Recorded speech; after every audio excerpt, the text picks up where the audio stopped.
please let's start our works again, and I give immediately the floor to our colleague Béatrice Frenkel, École des Hautes Études en Sciences Sociales di Parigi, Paris. How did Petrucci manage or not to integrate graffiti into la scrittura? Please, thank you.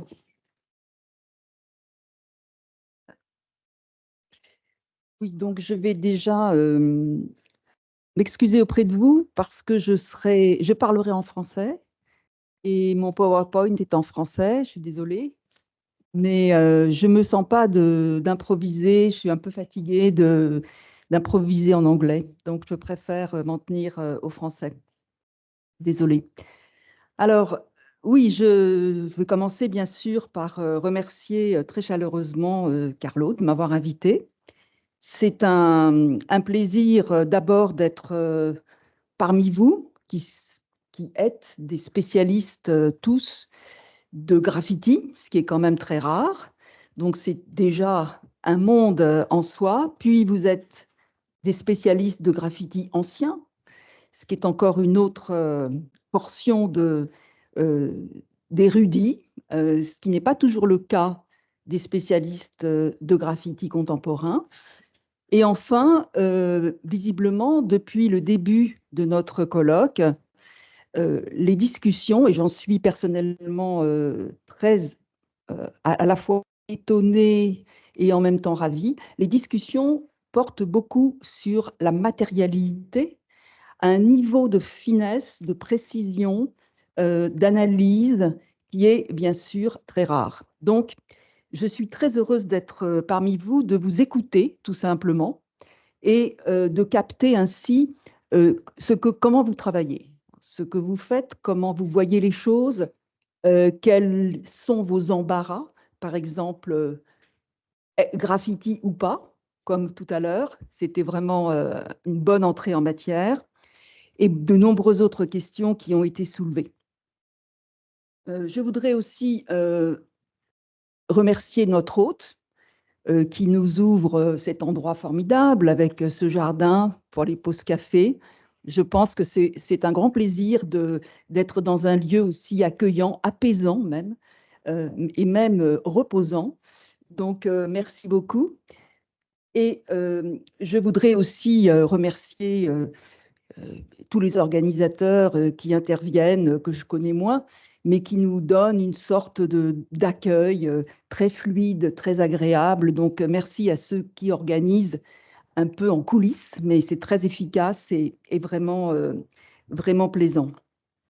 Alors, je vais aujourd'hui vous parler d'une sorte d'obsession que je confesse, concernant la lecture, la relecture, la re-relecture de l'ouvrage de Petrucci, d'Armando Petrucci, qui est traduit en français d'une façon épouvantable, puisqu'on a appelé ça « jeu de lettres », je ne sais pas quoi, alors que voilà, le titre lui-même, le titre initial était parfait. Bon, alors ça, je ne comprends pas très bien pourquoi. Donc, c'est un ouvrage qui est tout à fait fondamental, non seulement pour moi, mais pour de très nombreux chercheurs, historiens, anthropologues, sociologues, historiens et historiennes de l'art, qui travaillent sur l'écriture et, entre autres, sur les graffitis. Donc, je suis partie du principe que vous tous, vous aviez lu cet ouvrage d'Armando Petrucci, que vous l'utilisiez et que vous étiez donc à peu près familier du travail qu'il proposait. Et en particulier donc de cette notion qu'il a créée et qu'il a amenée dans cet ouvrage, celle d'écriture exposée, qui est vraiment, en tous les cas, autour de moi, les groupes de recherche que je connais en sciences humaines et sociales sont vraiment fédérés par ce concept. C'est un concept qui réunit beaucoup de monde, qu'on partage et grâce auxquels, en fait, on peut communiquer. Donc, c'est aussi ça qui est intéressant dans ce concept, c'est qu'il est véritablement un facteur d'interdisciplinarité. Donc, merci Armando pour avoir, en tant que paléographe, donné une dimension, en fait, assez sociologique à son travail, sans oublier cette vue politique sur les graffitis et sur les écritures exposées, surtout sur les graffitis d'ailleurs. Donc, je vais donc vous rendre compte, si je puis dire, d'un premier travail que j'ai fait concernant cet ouvrage et qui est en fait tout simplement l'histoire éditoriale de la scrittura. Je ne sais pas comment on dit l'histoire éditoriale en anglais. The editorial history de cet ouvrage. Il me semble qu'en effet, cette histoire mérite d'être connue parce qu'elle donne à l'ouvrage une perspective qui explique beaucoup, enfin pas mal, un certain nombre de points de vue qui sont défendus par Armando Petrucci et qui expliquent aussi la capacité de cet ouvrage à être au centre d'une grande pluridisciplinarité. Donc, je vais surtout évoquer ce point-là aujourd'hui, puis dans une deuxième partie, j'aimerais aussi, un peu en dialogue avec Carlo, revenir sur l'un des points de sa présentation que j'ai trouvé très, très pertinent. Question fondamentale, qui est le dominus? Et j'aimerais bien voilà, contribuer à répondre à cette question de mon point de vue. Alors oui, pour quand même me présenter rapidement, parce que je crois que nous avons tous des différences parfois assez fortes du point de vue de nos formations respectives. On a vu que Véronique portait haut le drapeau de l'histoire de l'art, donc d'autres sont plutôt du côté de l'histoire érudite. Nous avons des épigraphistes, nous avons des paléographes, bref. Moi, je ne suis pas vraiment de cette famille, j'ai envie de dire. Je viens d'une formation en linguistique, comme mon prédécesseur. Linguistique années 70, donc très orientée structuralisme, qui m'a évidemment rien apporté sur l'écriture, qui même m'a totalement isolée quand j'ai voulu travailler sur l'écriture. Et donc, j'utilise la linguistique, mais pour certains apports assez précis, qui sont notamment la théorie de la performativité d'Austin, ce qui est à la fois de la philosophie et de la linguistique, ce qui n'est pas tout à fait de la pure linguistique. Et également, peut-être comme mon prédécesseur, j'ai été très marquée par le pragmatisme, toute l'école américaine, on pourrait dire, hein, de Goodwin, de gens comme ça, qui sont essentiels quand on travaille on the field, hein, sur les terrains. Parce que contrairement à vous, moi, mes terrains sont des terrains contemporains et finalement, je suis beaucoup exposée à des personnes, à des pratiques in situ que vous ne l'êtes, et beaucoup moins à cette capacité à fonctionner sur des relevés, sur des matériaux qui pour vous sont fondamentaux. Évidemment, je fais ça aussi, mais la première question, c'est quand même quand on arrive sur un terrain d'enquête, dans ma discipline, l'anthropologie de l'écriture, que j'essaye de développer, quand on arrive, la première question est celle-là, qu'est-ce qui se passe? Qu'est-ce qui se passe ici?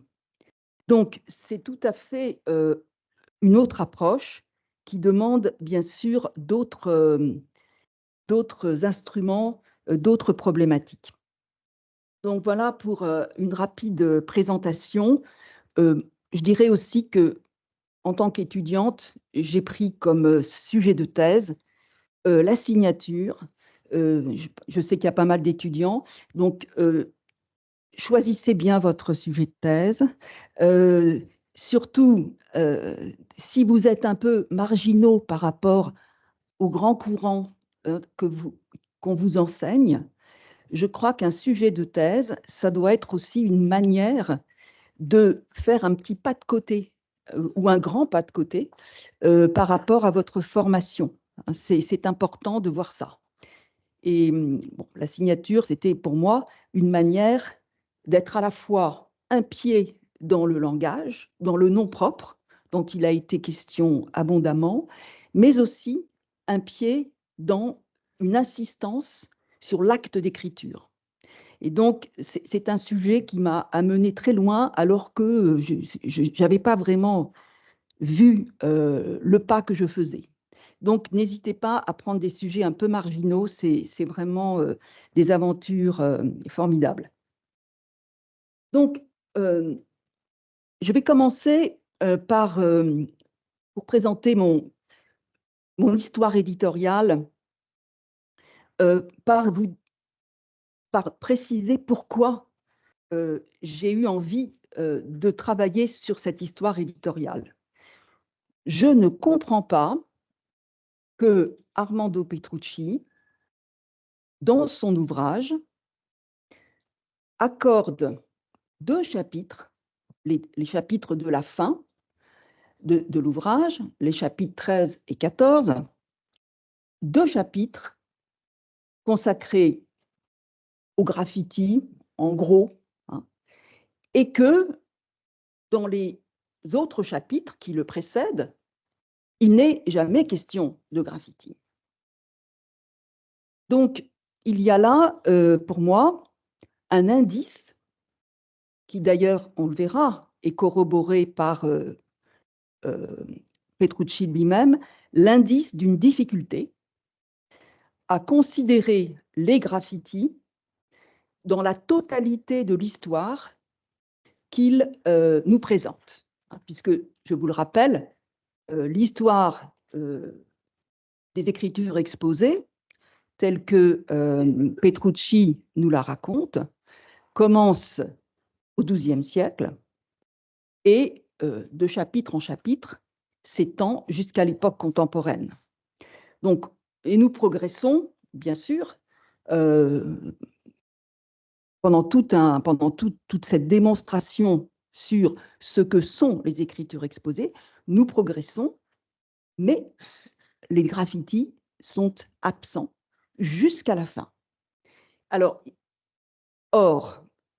Carlo m'a envoyé il n'y a pas longtemps une définition donnée par Petrucci des graffitis, qui montre bien que c'est une notion qu'il connaît, voilà, évidemment, qui est complètement familière, hein, sur laquelle il donne d'ailleurs une définition tout à fait intéressante. Donc, pourquoi cette absence? Est-ce que, de son point de vue, les graffitis anciens ne sont pas des écritures exposées? Est-ce que c'est ça le point? Ou est-ce que quelque chose ne permet pas que l'on suive l'histoire des graffitis entièrement d'une manière, disons, cohérente? Donc ça, c'est le point de départ. Alors, je pense qu'il est donc intéressant.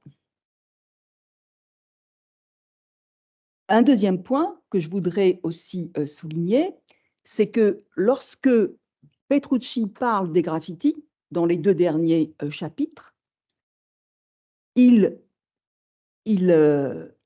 émet un certain embarras. Il le dit lui-même, le graffiti n'est pas vraiment le terme qu'il eût aimé employer. Et ça, j'ai remarqué que chez de nombreux historiens, notamment médiéviste, ou de l'Antiquité d'ailleurs, le terme de graffiti tel qu'il est employé aujourd'hui pose problème, malgré tout, même si on a dépassé évidemment cette gêne.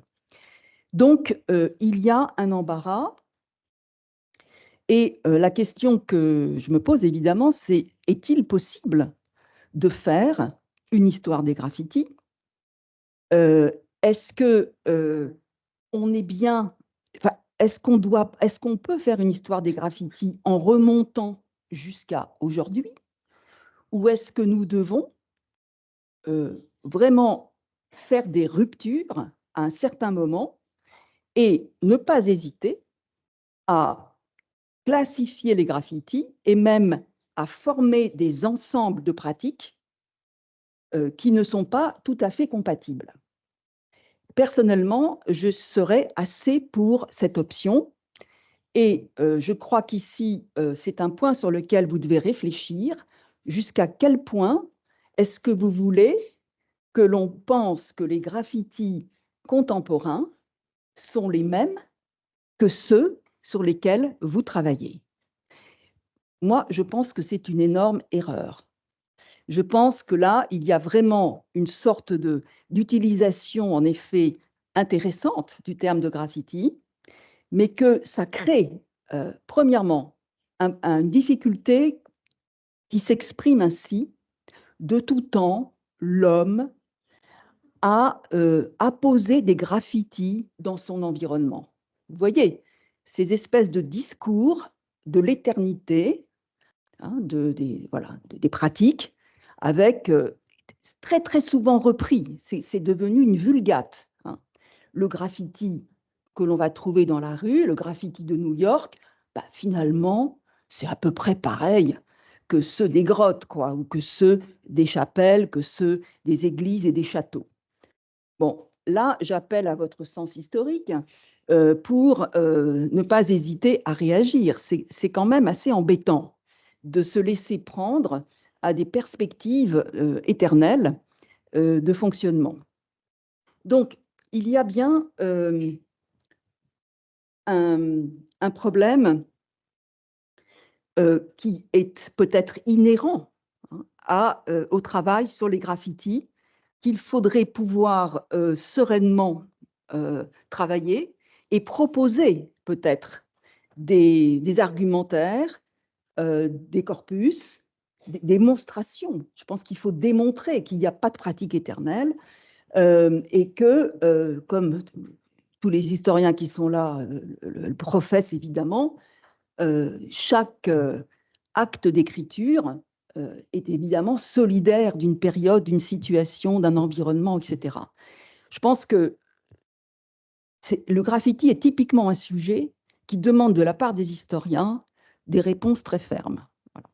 Ça, alors, peut-être que tout le monde n'est pas d'accord. Hein. Peut-être que pour certains, c'est pas mal de voir la grande traversée des siècles. Peut-être. Alors,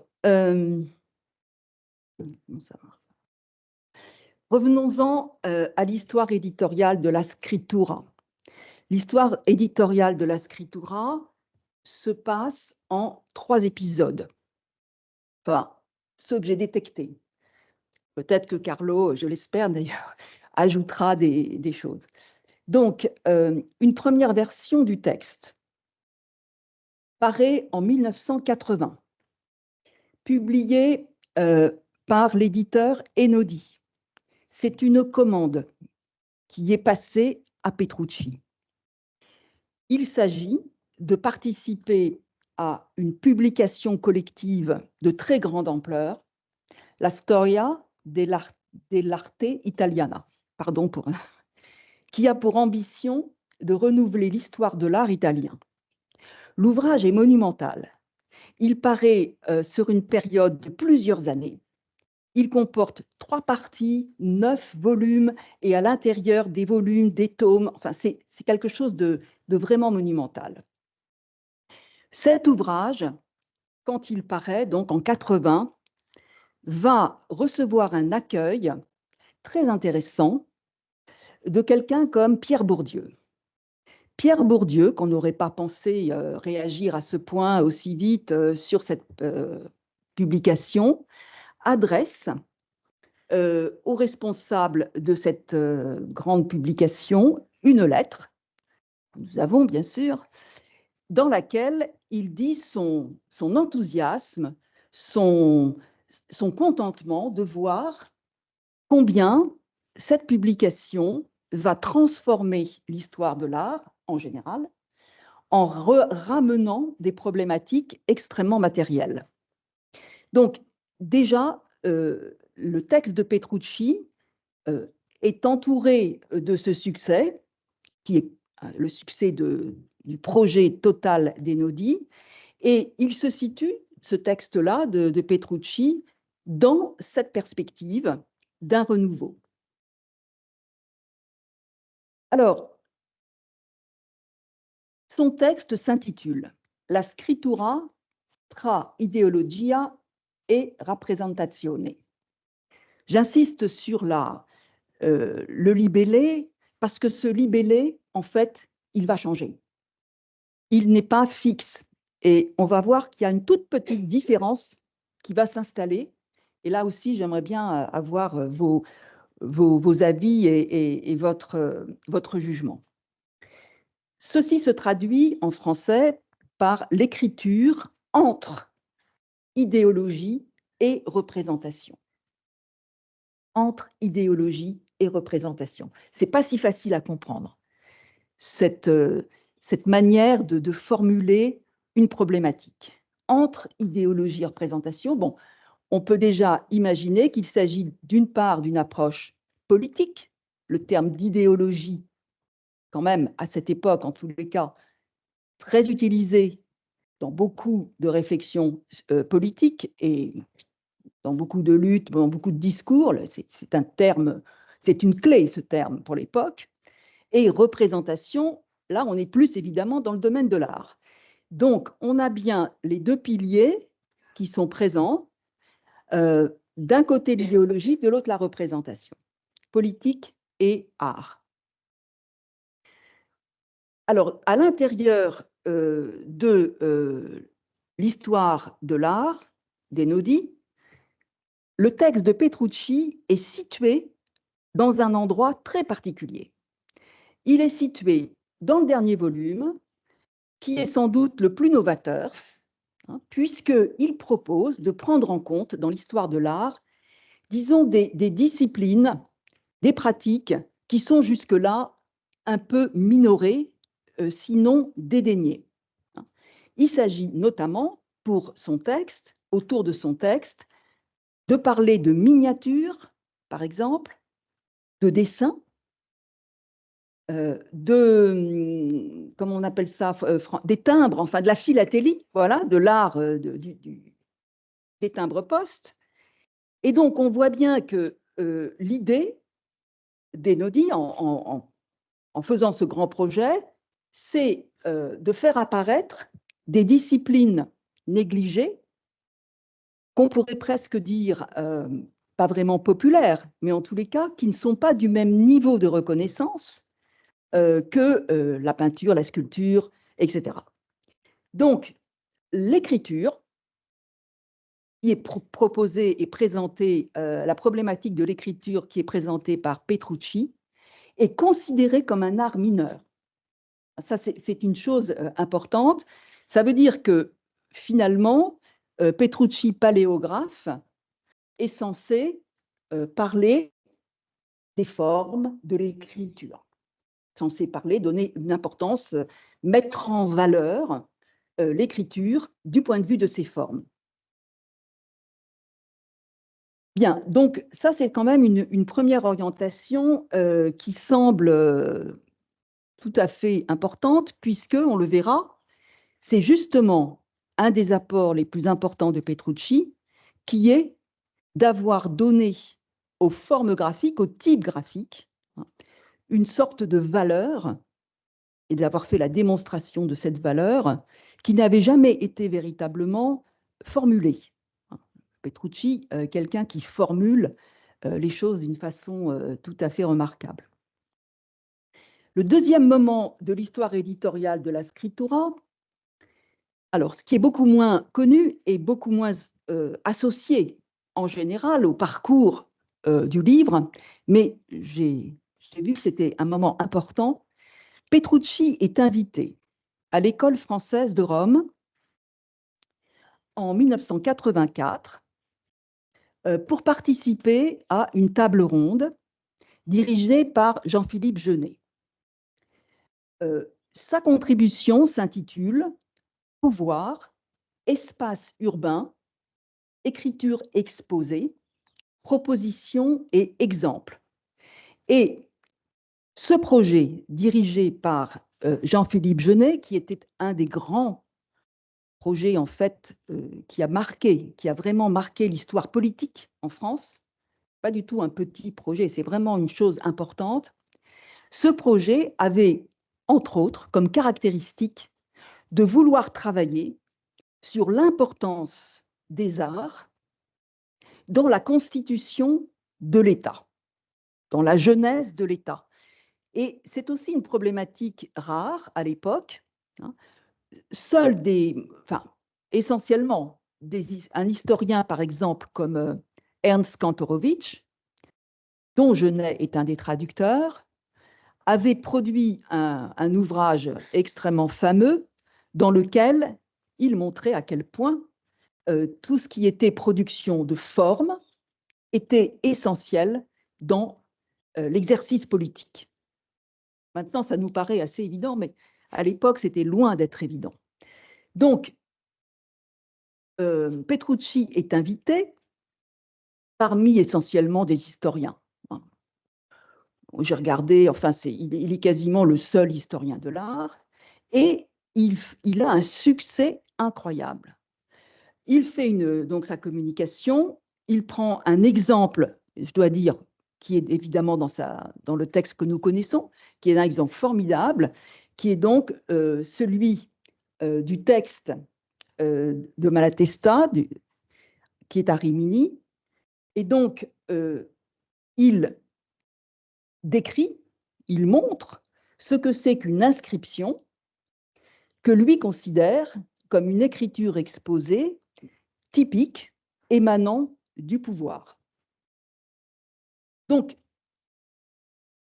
la particularité du texte, en tout cas du texte qu'il présente, est que ce texte qui est donc exposé est en grec.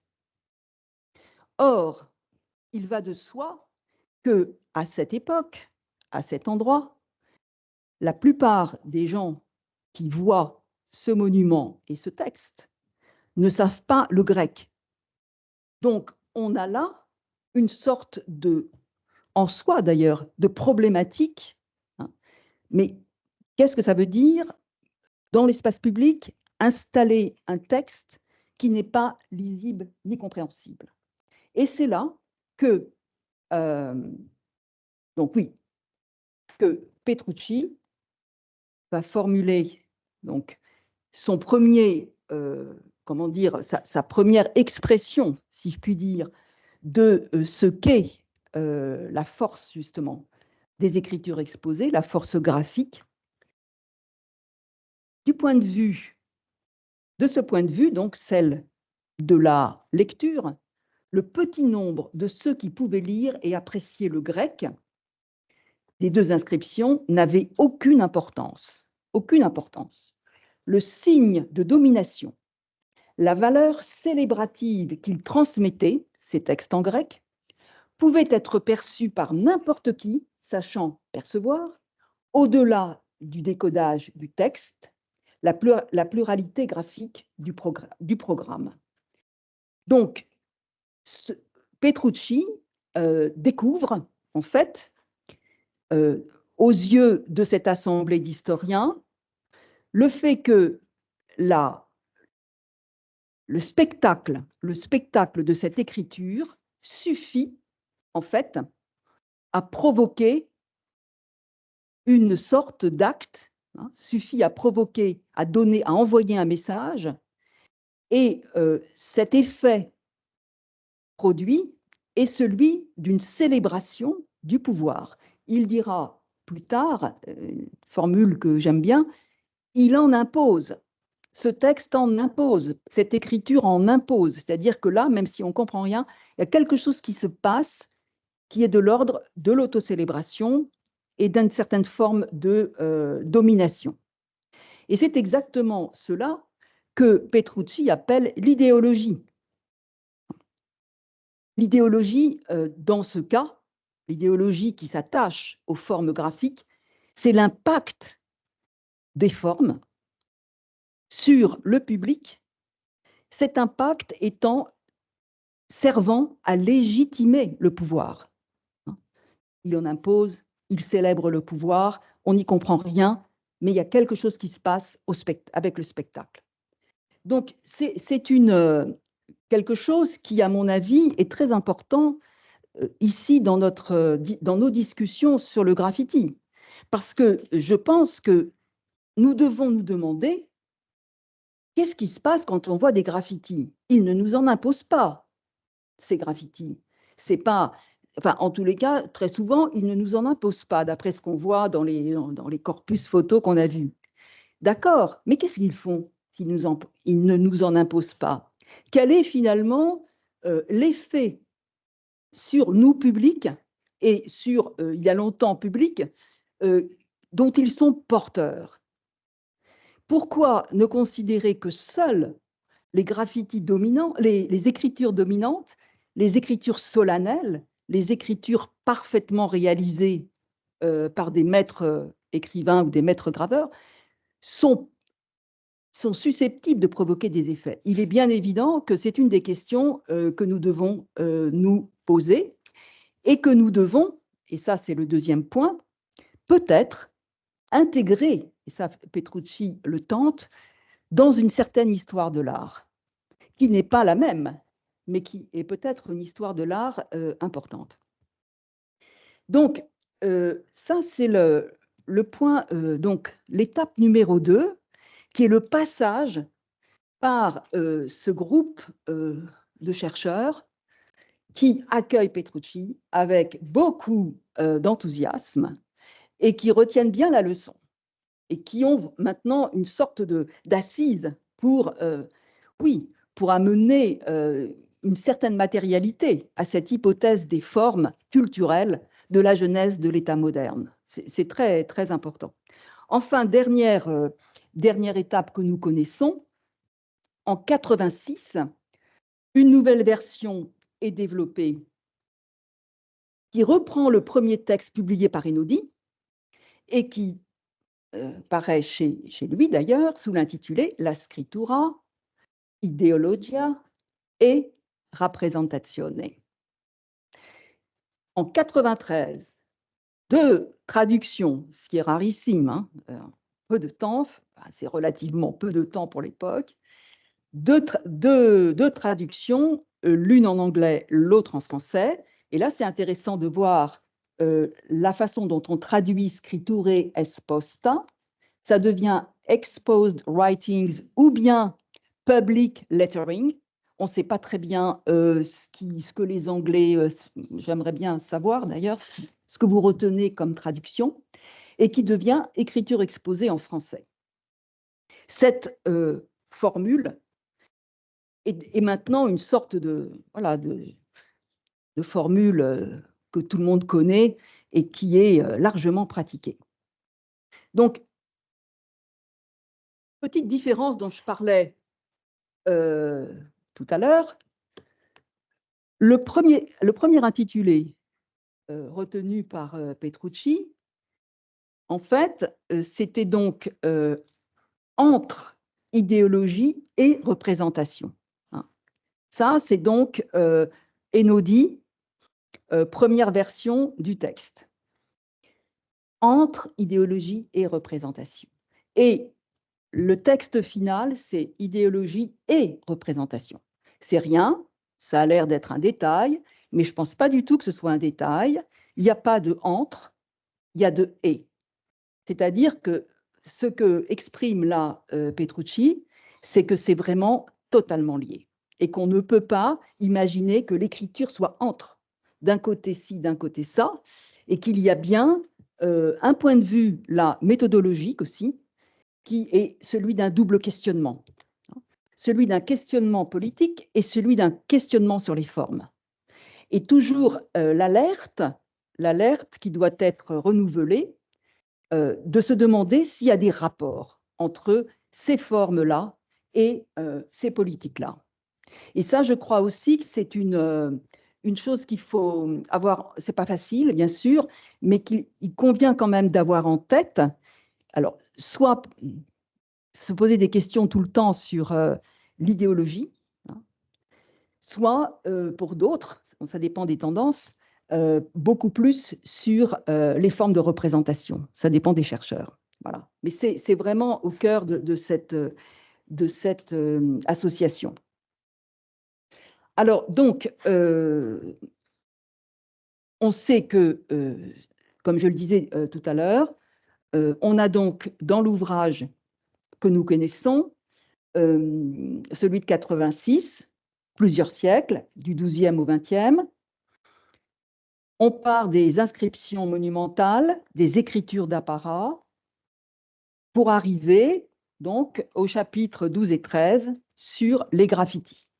Les graffitis qui sont en fait au nombre donc deux catégories que distingue Petrucci, les signes du nom et le chapitre 13, écrire contre.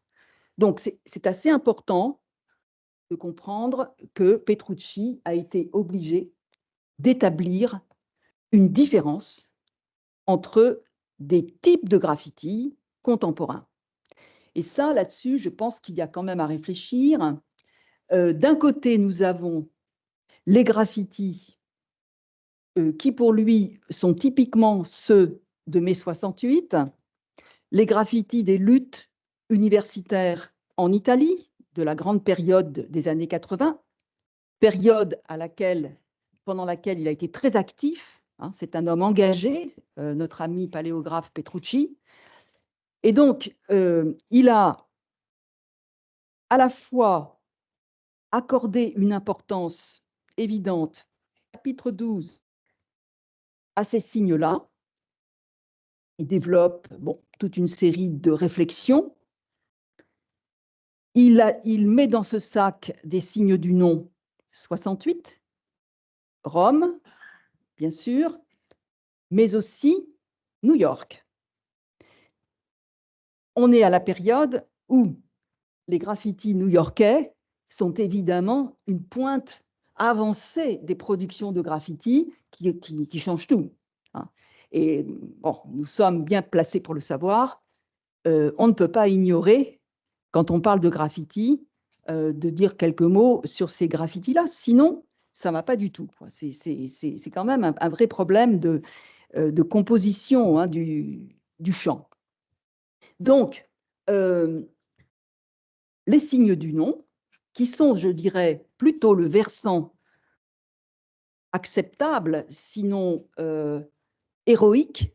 Il y a quelque chose d'héroïque dans ces graffitis-là, ces graffitis de lutte, ces graffitis que l'on dit à l'époque de ghetto, ce qui n'est pas tout à fait vrai, mais enfin, peu importe.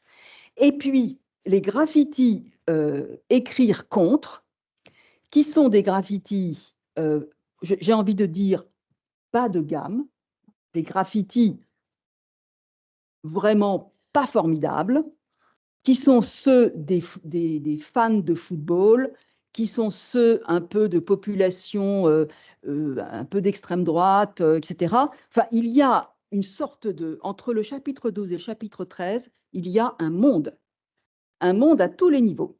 Et ça, je crois que ça devrait être creusé. On a quelque chose à apprendre quand même de cette distinction.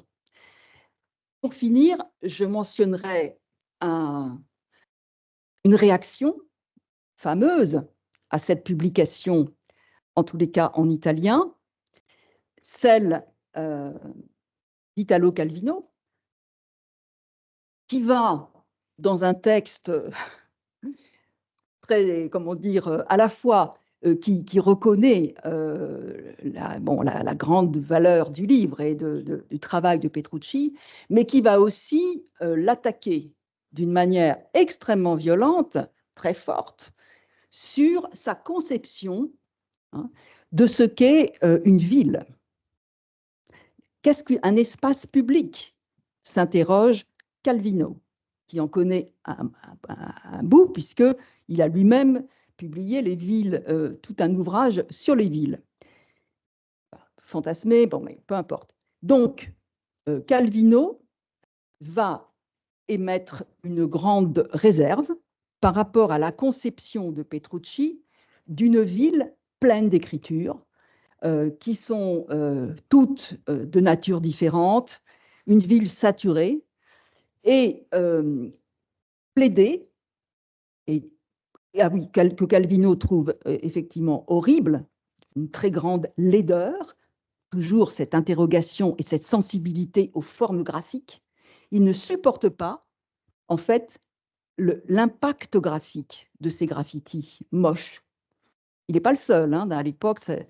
Et donc, il se range du côté d'un droit à ne pas être perturbé, à ne pas être obligé de voir, à ne pas être finalement assailli, tout à fait, et à pouvoir déambuler tranquillement dans sa Rome bien-aimée, sans avoir présent sous les yeux ces laideurs, ces textes complètement grotesques, etc. Donc ici, on pourra évidemment continuer, mais je pense que cette controverse avec Calvino est une manière de revenir à ses premières considérations sur les écritures d'apparat, qui étaient exactement le contre-exemple. L'apparat nous en impose, nous séduit, c'est magnifique, et nous fait aimer le prince. Ici, nous avons des graffitis qui sont d'une laideur épouvantable, nous les détestons, nous ne voulons pas les voir, et surtout pas entendre parler, évidemment, de ceux qui les font. Donc, je pense qu'il y a là peut-être une manière de revenir au graffiti dont on a parlé tous ces jours, qui serait quand même à chaque fois de se demander ce que, par exemple, très peu parmi vous ont parlé de ce que provoque sur eux-mêmes la vue de ces graffitis. Pas si vous les découvrez, bien sûr, mais même quand vous arrivez, enfin, moi, je rêvais en vous écoutant, évidemment, je rentre à Bethléem, je rentre dans tel endroit, je descends dans les grottes et je suis face à ces spectacles ou au contraire, ces découvertes. Bon, il ne s'agit pas, bien sûr, de faire des romans, mais quand même, qu'est-ce qui se passe quand vous êtes quand vous êtes à l'Arsenal et que vous suivez toutes les traces? Est-ce que quelque chose de l'ordre, justement, d'une émotion, disons, qu'on pourrait intégrer à ces effets, dernier mot, que dans une perspective pragmatique, bon, ça, ce serait un autre développement, qui appartiennent à ce que Austin appelle le perlocutoire, c'est-à-dire les effets secondaires.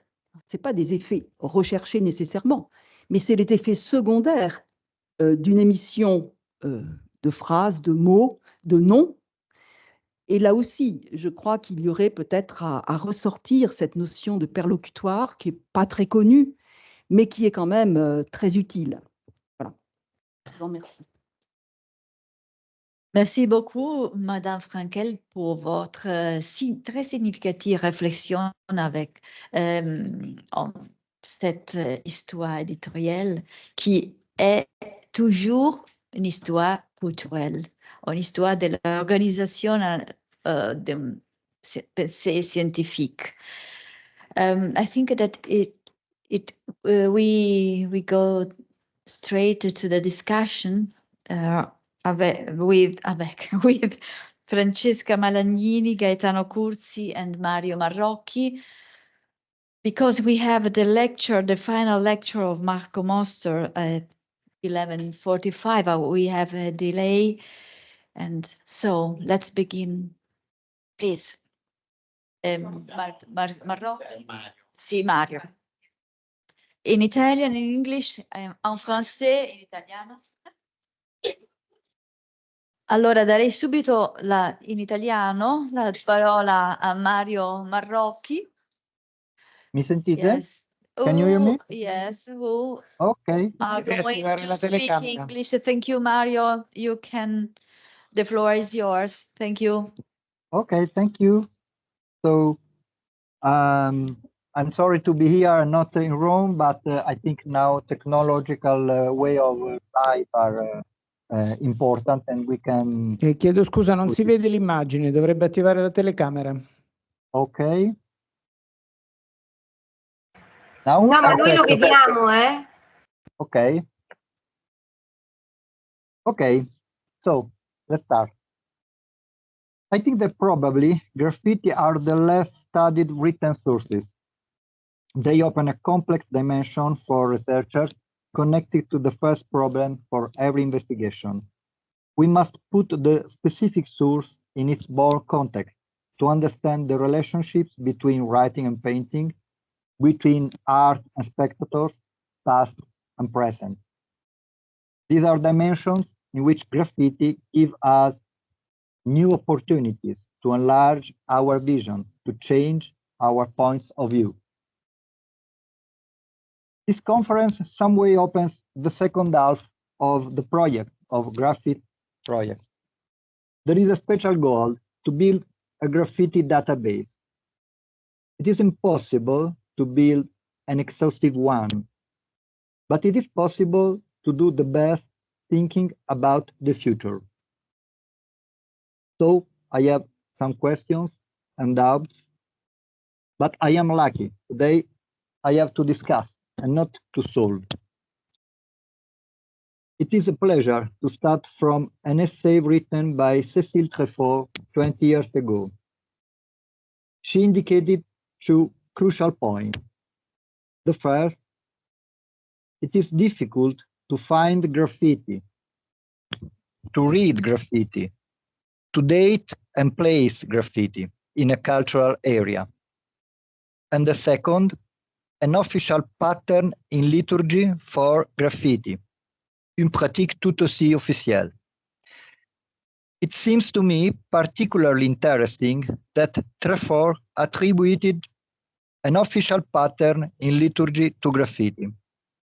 Our project is confirming, increasing, specifying, and enlarging this observation. And I think it's still useful to distinguish several types of graffiti. So official and liturgy are the central terms in Trefort's contribution.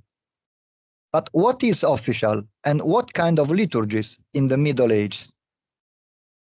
There are simple graffiti, like the Ik Fuit ones. What kind of social levels does this kind of graffiti represent? Was there freedom to write on frescoes or on walls for everybody?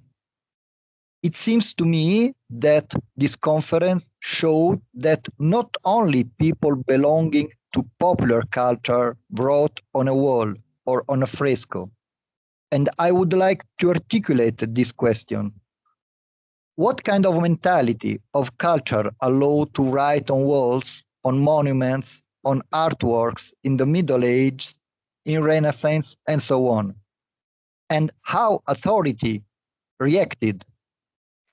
I think it should be useful to define places in which individual writing are pieces of the construction of a multitude of graffiti, also in different periods, and to catalog them.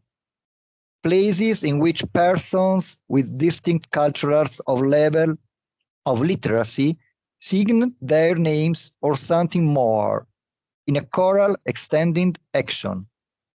Churches, of course, but what other kind of places? I think there is a second type, of graffiti, the exceptionally long ones, the complex ones, the write and draw ones. I can say these are the exceptions, and it should be useful to understand the connection, if there is one, between the exceptionality, of, of graffiti and that of the place. it is important to define the context of writing and the eventuality of an unusual writing dimension and/or place. As Carlo Tedeschi told us in the first day, graffiti are in dialogue with emotions. For example, devotional graffiti. Devotional, but not only in space of religious institutions. A tree with two names and one heart is sacred for two lovers. We must understand that the idea of sacredness is not the same for everybody and every age. So, finding this kind of graffiti in unexpected places should be an interesting discovery. Of course, I'm waiting for the tree of Dante and Beatrice. But thanks to Job, now I know Mikita and Melania on Birchberg. Jokes aside, it is interesting to understand if there were other sacred places beside churches.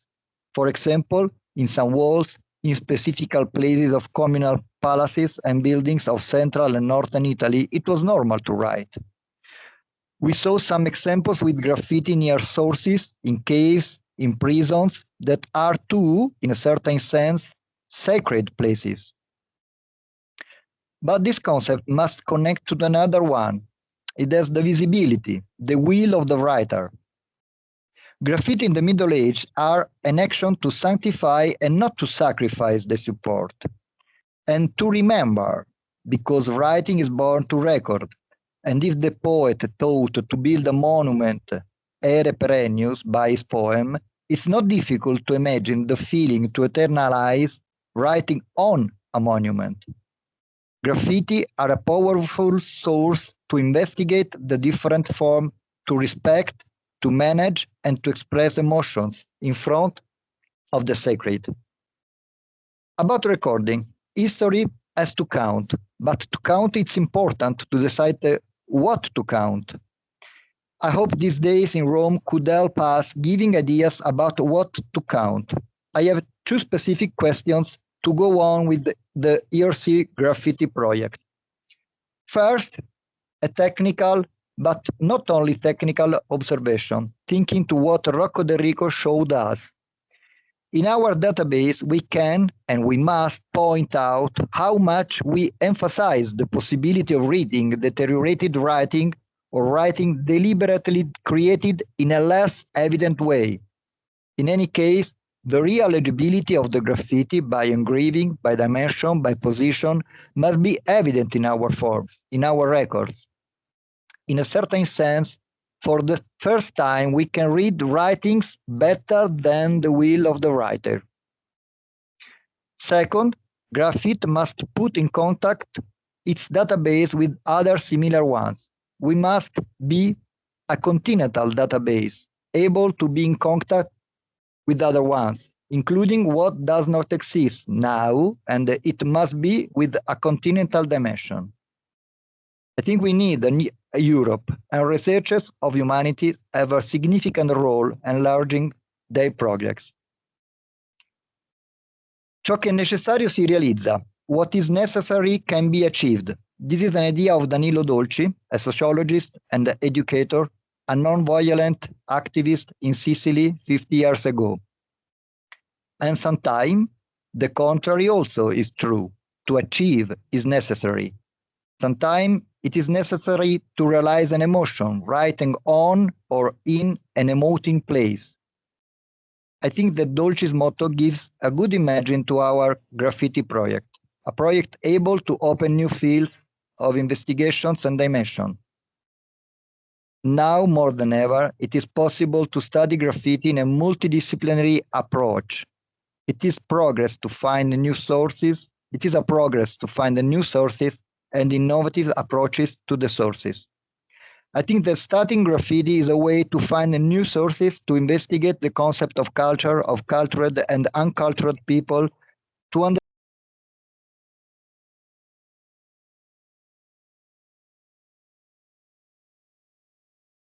clear that graffiti gives us the opportunity to distinguish voices that is not easy to hear. Popular culture is not only rough, shaggy, vulgar, or, to close with the popular reference, los ricos también lloran. At least, even rich people get excited doing something exactly borderline like writing on the margins. So, thank you for your attention, and I'm waiting for other suggestions from the other discussants. Thank you. Thank you. Gaetano?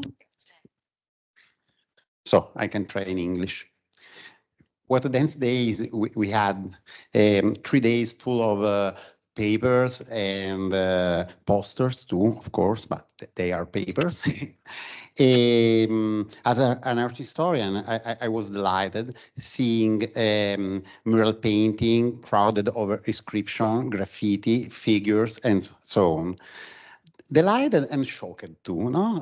It's always a shock for us, no, Veronique? And this inscription, these drawings, these graffitis are on mural painting, but on the walls too. We saw columns this morning too, and on columns, and on sculptures too, on stone sculpture. Veronique showed us a Gisan, no? Full of inscription. But we have not inscription on panel paintings or wooden sculpture, or less inscription. I started to collect on panel painting. Why? We have crosses on panels, and we have some act of vandalism, for example, on devil figure, on eyes, on face in Flemish art, especially during iconoclasm, riot, and so on. But why less graffiti, inscription, or drawings on panels? Maybe they were well protected on altars by grids. But we have a mural icon full of inscription and panel icon with less or no inscription. Maybe, as argued by Veronique, because graffiti are site-specific, and maybe a panel and wooden sculpture were mobile works, no? For example. But it's not only a question of writing surfaces. I read 2 weeks ago a beautiful paper, a beautiful article on scripta by Carlo Tedeschi, very useful to distinguish graffiti, inscription, and so on. And there is a question of intention too, I think. And in his keynote lecture at the beginning of our conference, Carlo spoke about dominus, this term that remember us Armando Petrucci, and several generations of students, art historians too, in Rome and in Pisa have to say thanks to Armando Petrucci, as in the previous lectures. And the dominus, and Carlo introduced us the notion of emotional communities, no? But again, as an art historian, this cancel our illusion that figurative graffiti, for example, are spontaneous, no? As for example, art brut in 20th century.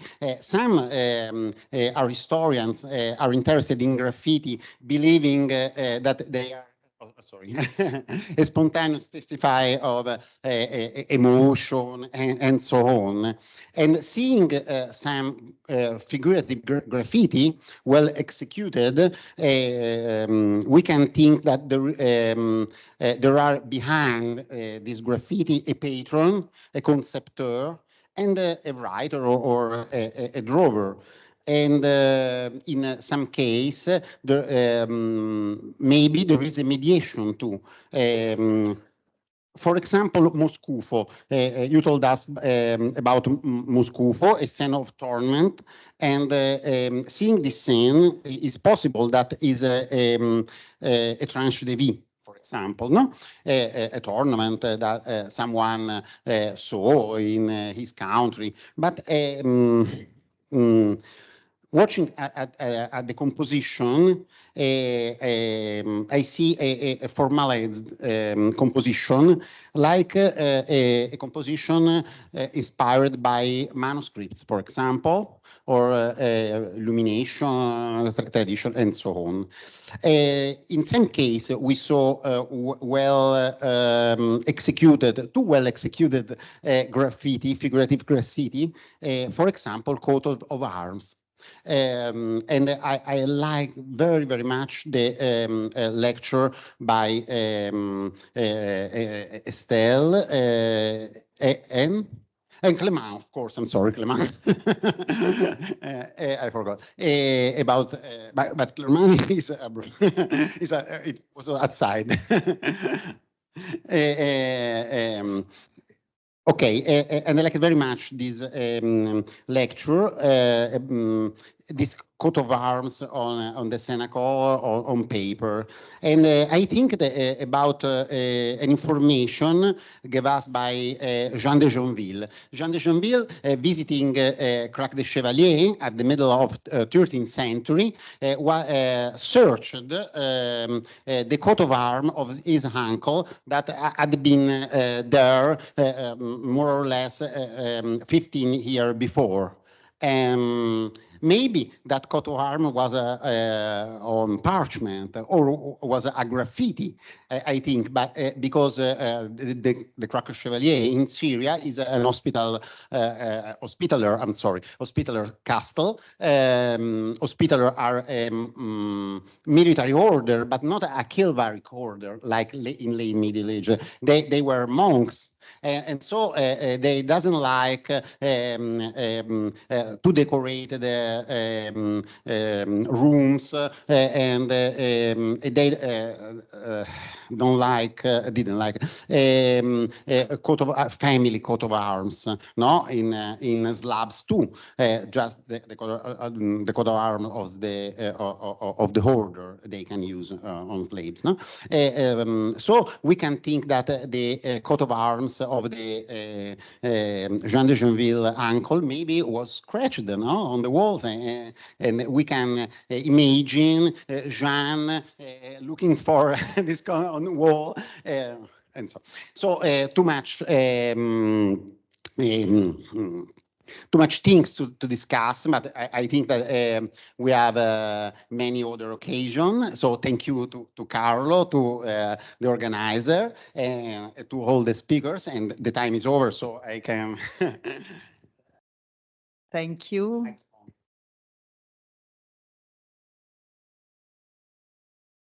Allora, buongiorno a tutti, parlerò invece in italiano io e non in inglese perché ho preparato molto rapidamente queste 2 righe di discussione e quindi preferisco appunto parlarvi in italiano. Allora, 2 piccole cose. Siamo alla fine del secondo anno, insomma primo anno e mezzo di progetto. In realtà non teniamo mai troppo bene i conti perché dalla stesura in poi insomma di acqua ne è passata sotto i ponti.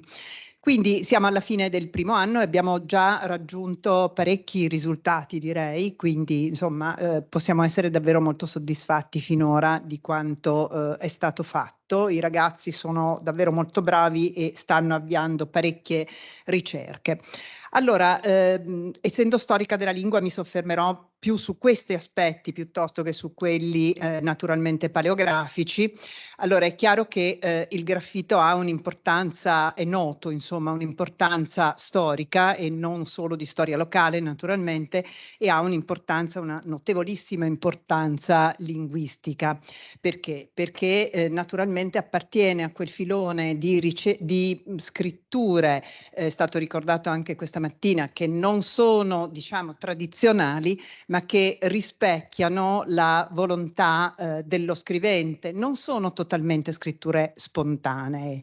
Ecco, io su questo è vero, da un lato ci sono sicuramente delle scritture spontanee, però ci sono delle scritture, moltissimi graffiti, soprattutto quelli medio-lunghi, insomma, perché la differenza sta qui in realtà, no? Sono scritture che sono pensate, c'è una volontà dalla parte dello scrivente di lasciare una traccia e una traccia precisa. Sono testi scritti, e questo è importantissimo, con particolari tratti dell'oralità. Abbiamo visto ieri nella relazione, nella bella relazione di Alice, che mi pare che anche uno dei testi fossero tratti dal catalogo, no? In cui appunto ci sono anacoluti, che polivalenti, cioè fenomeni tipici del parlato che vengono trasferiti nella scrittura. E quindi questo è importantissimo, perché cambiano in questi testi medio-lunghi, insomma, cambia il tipo di registro linguistico, cambia la lingua, spesso ci sono degli attacchi, ne abbiamo parlato anche ieri, in latino o che ricordano formule notarili, poi cambia il registro e chiudono anche con patine vernacolari molto forti. Per esempio nel caso al Lazzaretto, guardo Daisy perché insomma ci siamo confrontate più volte su questo, ci sono testi in italiano con tratti fortemente marcati in veneziano, con proverbi, per esempio, sono per carità più tardi perché sono del 1500, seconda metà del 1500, ma insomma esistono molti piani, per cui voglio dire, dal punto di vista linguistico questi sono una fucina di fenomeni che vanno raccolti, però con molta attenzione e molta umiltà, oserei dire,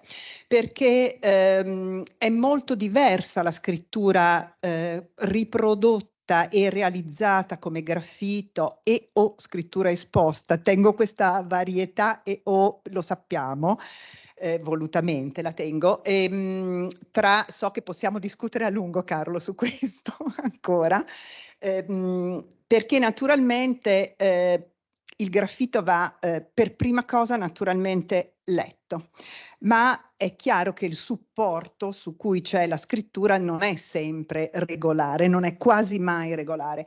Quindi è facile poter leggere male una lettera e identificare un fenomeno linguistico al posto di un altro. Per cui invito moltissimo alla cautela, perché abbiamo visto, insomma, ho visto delle interpretazioni talvolta che forse lasciano un po' così, mi hanno lasciata un po' perplessa, diciamo. Per prima le cose che ho pubblicato io, non mi riferisco solo ad altri.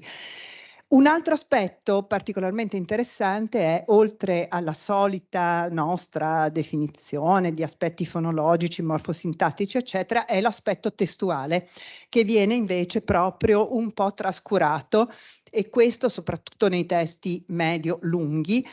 Questo è davvero invece significativo, perché ci dà, denuncia proprio la volontà, appunto conferma la volontà dello scrivente di voler scrivere un messaggio preciso e di scriverlo nella lingua che più gli viene naturale. Insomma, questo è molto importante.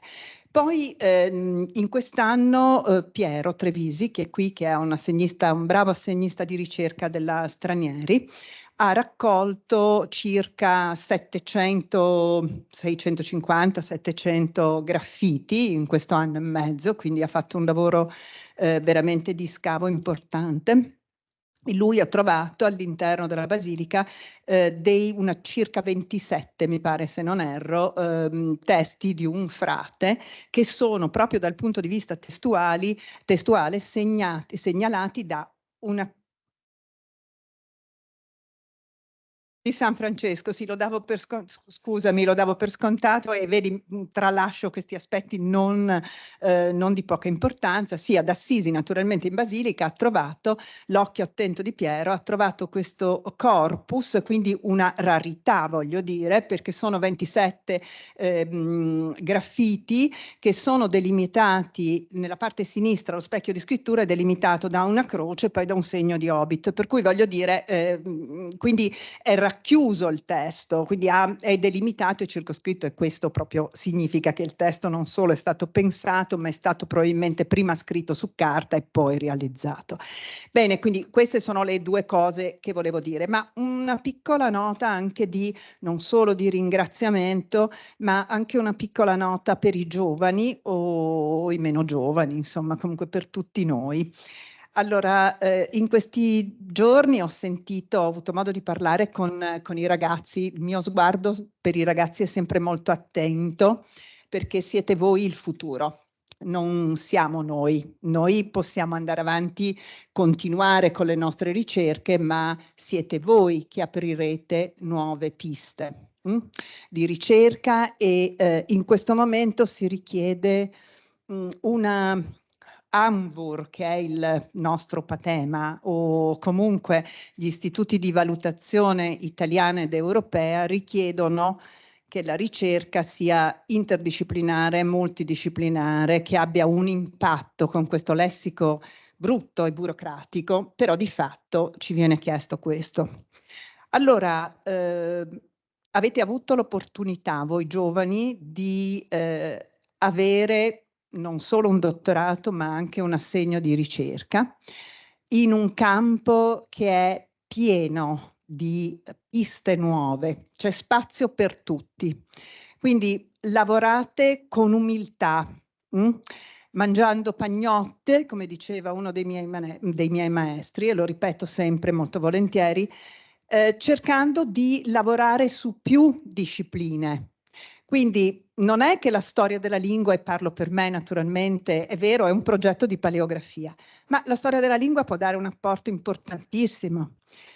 La storia della scrittura, eccetera. Voglio dire, lavorate su più campi, apritevi, non sentiatevi legati a degli schemi, non servono e non serve a produrre una ricerca buona. Dovete imparare a lavorare su più campi, quindi fatelo con umiltà e imparando bene a lavorare in gruppo. Questa ricerca e questo progetto vi dà una grande opportunità. Carlo ed io non l'abbiamo avuta un'opportunità così importante quando eravamo ragazzi. Quindi mi raccomando, 2 ringraziamenti o 3 ringraziamenti finali. Carlo, con te, che è sempre molto bello lavorare e confrontarsi. Dal punto di vista così dell'amicizia, ma soprattutto dal punto di vista intellettuale. Non è facile trovare dei prima con graffiti e scritture esposte. È uno dei nostri punti talvolta di divergenza e su cui insomma riusciamo un pochino ad essere accesi nelle nostre discussioni. Quindi Carlo, grazie davvero, perché sei sempre molto presente, sei un PI insomma davvero presente, ecco, direi, oltre che preparatissimo e bravissimo. Un ringraziamento speciale a Simone, che non vedo, che è lì, che ha occupato il mio posto, e nel senso che ha occupato la mia sedia, ho volutamente detto questa espressione. Simone, che è davvero molto bravo, anche lui sempre molto presente, segue davvero divinamente i ragazzi, e quindi insomma bravo Simone. E Piero che è l'assegnista di ricerca nostro, che davvero con grande umiltà è riuscito in questi anni a crescere molto dal punto di vista intellettuale e culturale, e soprattutto continua ad avere un grande entusiasmo, per cui questo non ha, secondo me, confronti. Grazie a tutti voi. Devo dire 2 parole, però forse chiamerei il PI di questo progetto, Carlo Tedeschi. Intanto grazie a tutti, mi veniva da riflettere, parlavo proprio l'altro giorno con un'amica e collega, Teresa De Robertis, che è una paleografa, e ragionavamo insieme, abbiamo insieme un papiro che stiamo pubblicando, che nella scrittura, che noi usiamo il termine spontaneo, anch'io, ma nella scrittura, nell'atto non c'è mai niente di spontaneo, quindi anche spontaneo, dobbiamo intenderci rispetto a, quindi è sempre relativo. Comunque grazie, perché io mi scuso perché sono arrivata solo oggi, ma sono in un momento molto delicato dal punto del mio progetto ERC sono già scusata con Carlo per non essere stata presente all'inizio, dove c'erano anche amiche che parlavano, però oggi è stato molto importante per me e io darei la parola a Carlo per presentare la nostra closing lecture del professor Mostert, oppure... Of course, everybody knows Marco Mostert, and but before leaving him to his speech, I just would like to say thank you to Marco, because this ERC project owes a lot to him. We started talking about this project since the beginning, and your presence has always been very important along this way we have done together. So it's very important for me to present you at the end of this conference, and I'm sure you have you will give us some insights which will be extremely important to summarize. Thank you. Thank you. We'll see about that. Can I be heard in the back of the room and whatever people are on screen? If not, let me know. And then, okay. Okay, fine. I'm afraid I'm not very good at competing with lunch, but I'm going to try anyway. I have been announced with the title final lecture of the conference, which doesn't say much. And of course, I thought that I should say something about literacy, but we have been talking about literacy quite a lot.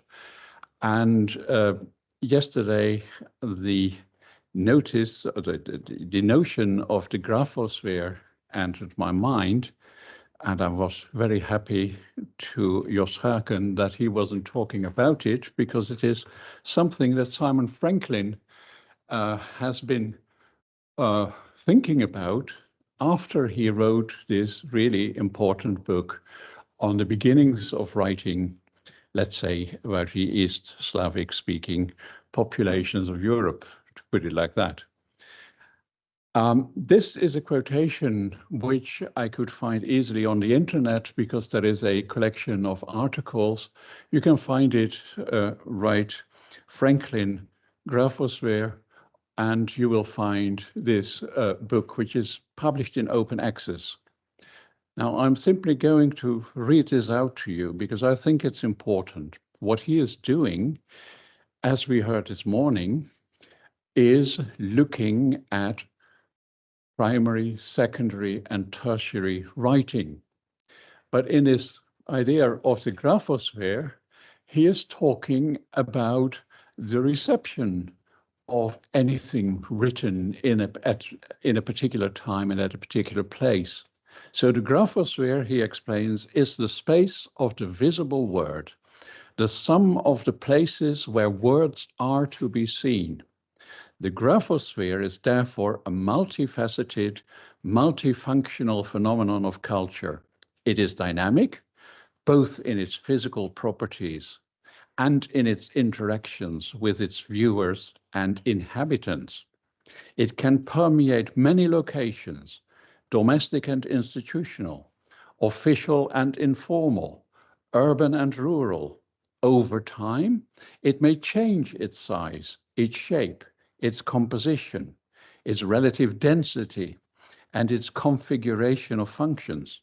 It is a complex, multidimensional field of information and communication. Now, for us, I mean, I don't expect you to grasp all of this at once. You can think about this, because what we are dealing with in this conference is a whole series of such graphospheres. We've been dealing with early medieval Italy, which is a graphosphere, which is definitely different from the late medieval and early modern graphosphere, because there is some continuity between them, because we're talking about what is happening to visual forms of language, basically, in a area which has remained the same. Then there is also a late medieval graphosphere in Italy, and we have all these others that we have come across. And for us, it is important, of course, to ask ourselves, what is the role of graffiti in the or a graphosphere? So for all the visual words, we need to consider the making, keeping, and using of these texts, to use the phrase of Michael Kleinschy. When you've been talking about literacy, it has been mainly about the making of texts rather than the reception of text, the reading of text. That came second in a way. And the keeping of them has cropped up on occasion as well. So we have first of all concerned ourselves with the three Italian graphospheres, which Carlo has distinguished, if he would have used the term, that is, of course, the early Middle Ages up to the 9th century, with its, let's put it, the community of the wall on which there are all these short graffiti to be found, sometimes superimposed and so on. And then we have the period from the 9th to the 13th century, roughly, with its number of graffiti dwindling. And some of the people whom you found earlier on the community of the wall now find themselves in places that to continue its existence, for instance, in written books in which the individuals are remembered. And from the 13th century onwards, there is a growth again in the number of graffiti and their contents, and both become much more varied. So this period continues well, I suppose, into the early modern age. Now, in Simon Franklin's notion of the graphosphere, we are dealing with three consecutive graphospheres, as I've said already, also as far as graffiti are concerned. They show some continuities and, due to various developments, also show characteristics which are particular to them. Okay, we've heard about the memorial graffiti and the libri vitae, which formed part of the first of these two graphospheres, basically, and about many developments in the third Italian graphosphere in contributions about clusters of graffiti dealing with the Italian language, the global and the local in graffiti near Verona, and the graffiti left by proto-speleologists in Martina Franca, the graffiti of the Arsenale in Venice, and prisons graffiti in the Trentino, all of which form part of different of these graphospheres. Okay, and we've heard about graphospheres elsewhere as well, because it was, after all, about Italy and beyond that we would be told. We've heard about Christian Nubia with its three written languages, Greek, Coptic, and Old Nubian, where the graphosphere developed between the 6th and the 14th century. We've heard about the Armenian graphosphere in the Holy Land, especially in Jerusalem, and about the role graffiti played in that one. We've heard about a state of research in England, where graffiti seems especially richly preserved in parish churches. We've heard about a Scandinavian runic graphosphere in the Middle Ages, which regionally are considered to start in the early 11th century, after the end of the Viking period. And we've heard about the graphosphere of Kievan Rus, in particular the graffiti in inverted commas, if I may allow myself that, found on birch bark in Novgorod. And we've heard other wide-ranging contributions on graffiti on frescoes and nominal graffiti in the medieval West generally. And finally, although the search and studies of graffiti is just over 2 decades old, we have heard about the really crazy absence of graffiti, that is to say medieval graffiti, in the work of Armando Petrucci. There is something that could be said about all these things, of course, but I won't do that as such. All these contributions have been dealing with different graphospheres, some of which can be observed closely together without too much problems, such as the 3 Italian ones, whereas others are too distant from one another, either in space or in time, to make a joint consideration really feasible. And last but not least, there is a useful contribution about the ways diagnostic imaging can be applied to the study of graffiti, irrespective of where they are found, presumably.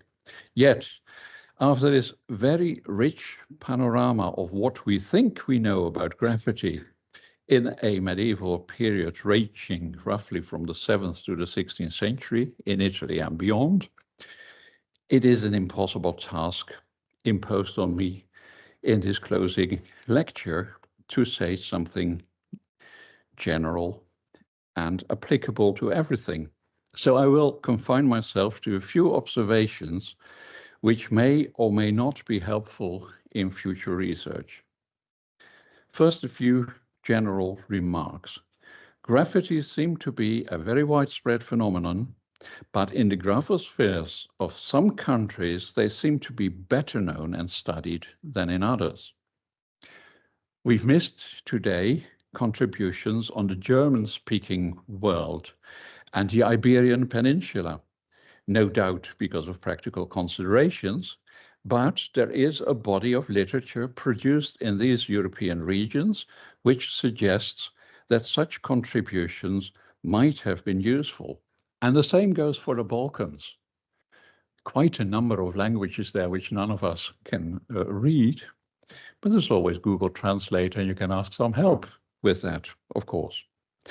Now, the richness of studies on graffiti, or indeed the considerable numbers of graffiti in certain regions, is offset by the dearth in other regions.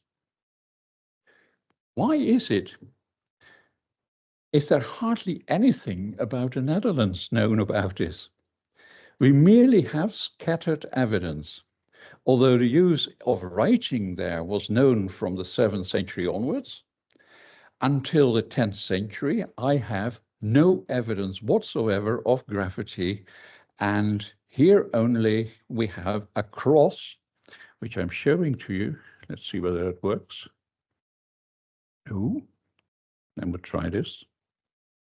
Here we have it. This is a cross that comes from the monastery of Egmond, which was the home monastery, let's say, of the Counts of Holland, founded in the 10th century. And it came there through the hands of a former monk, who was also a member of the Commodore family, and Archbishop of Trier, Egbert. Now, the cross purports to be made of a part of the true cross, which you can't see here. This is actually the backside of what's left of this cross, but basically it's a large chunk of the real cross. And yeah,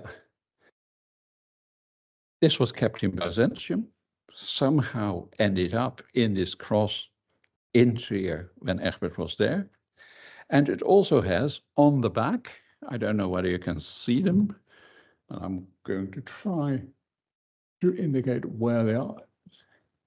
This doesn't seem to work, but anyway, on the two, on the crossbar, so to speak, there are 2 Anglo-Saxon names on the silver.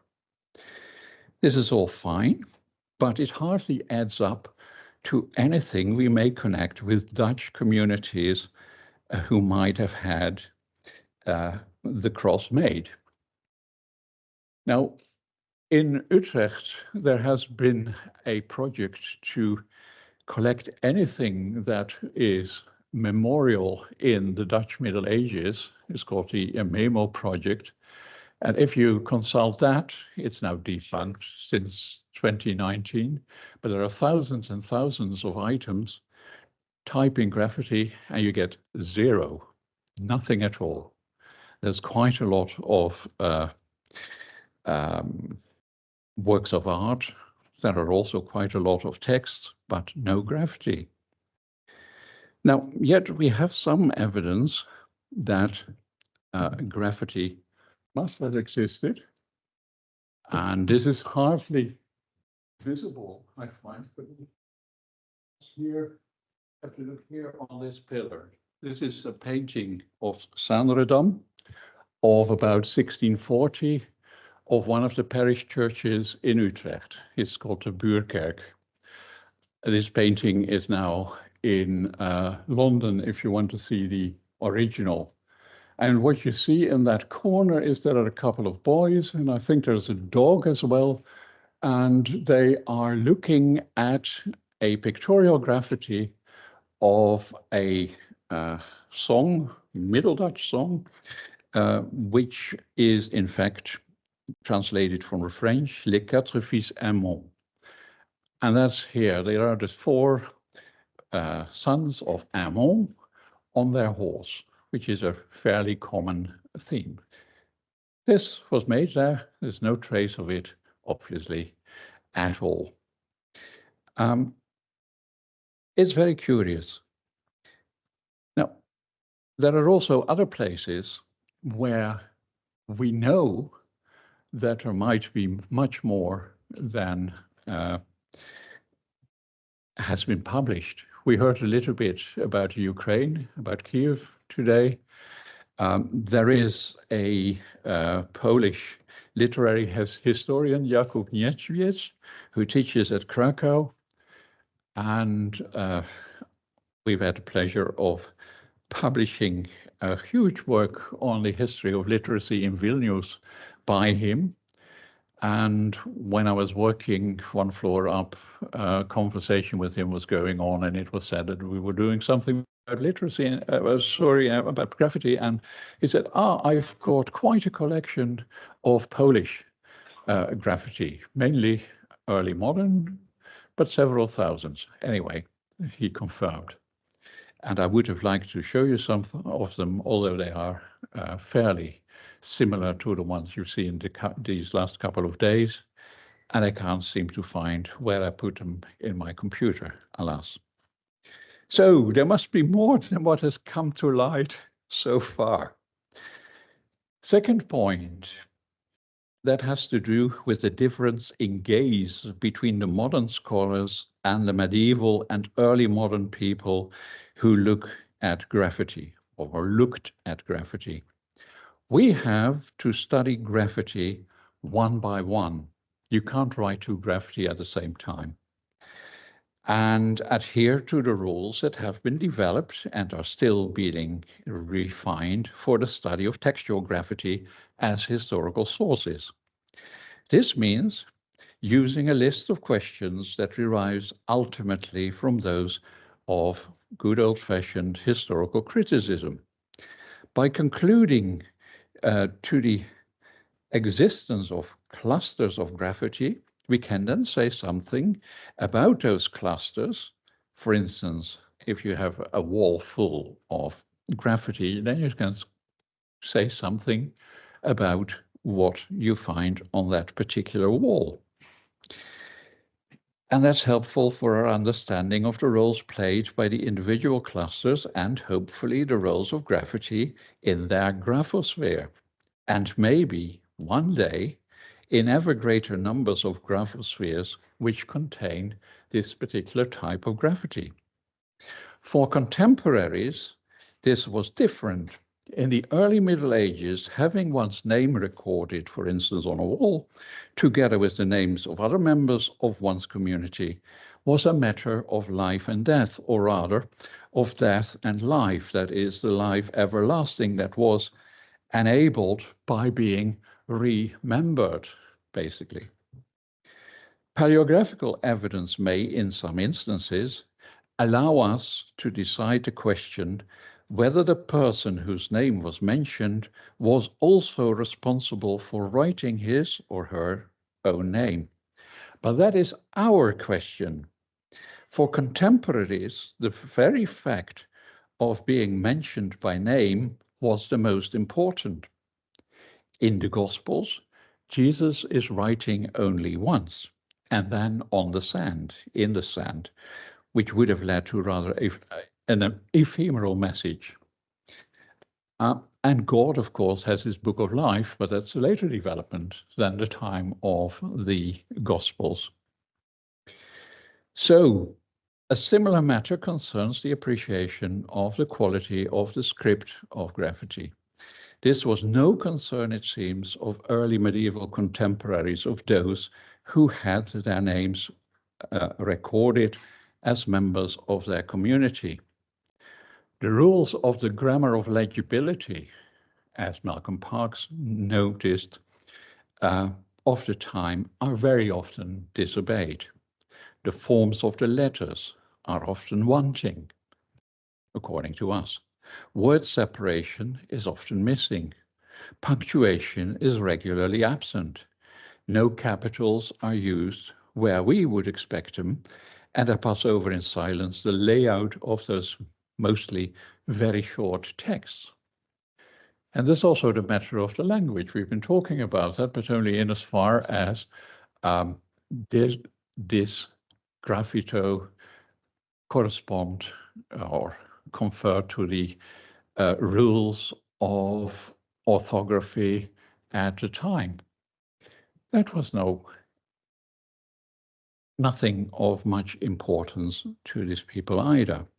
What is important is being there as a member of a community of believers, pilgrims, etc.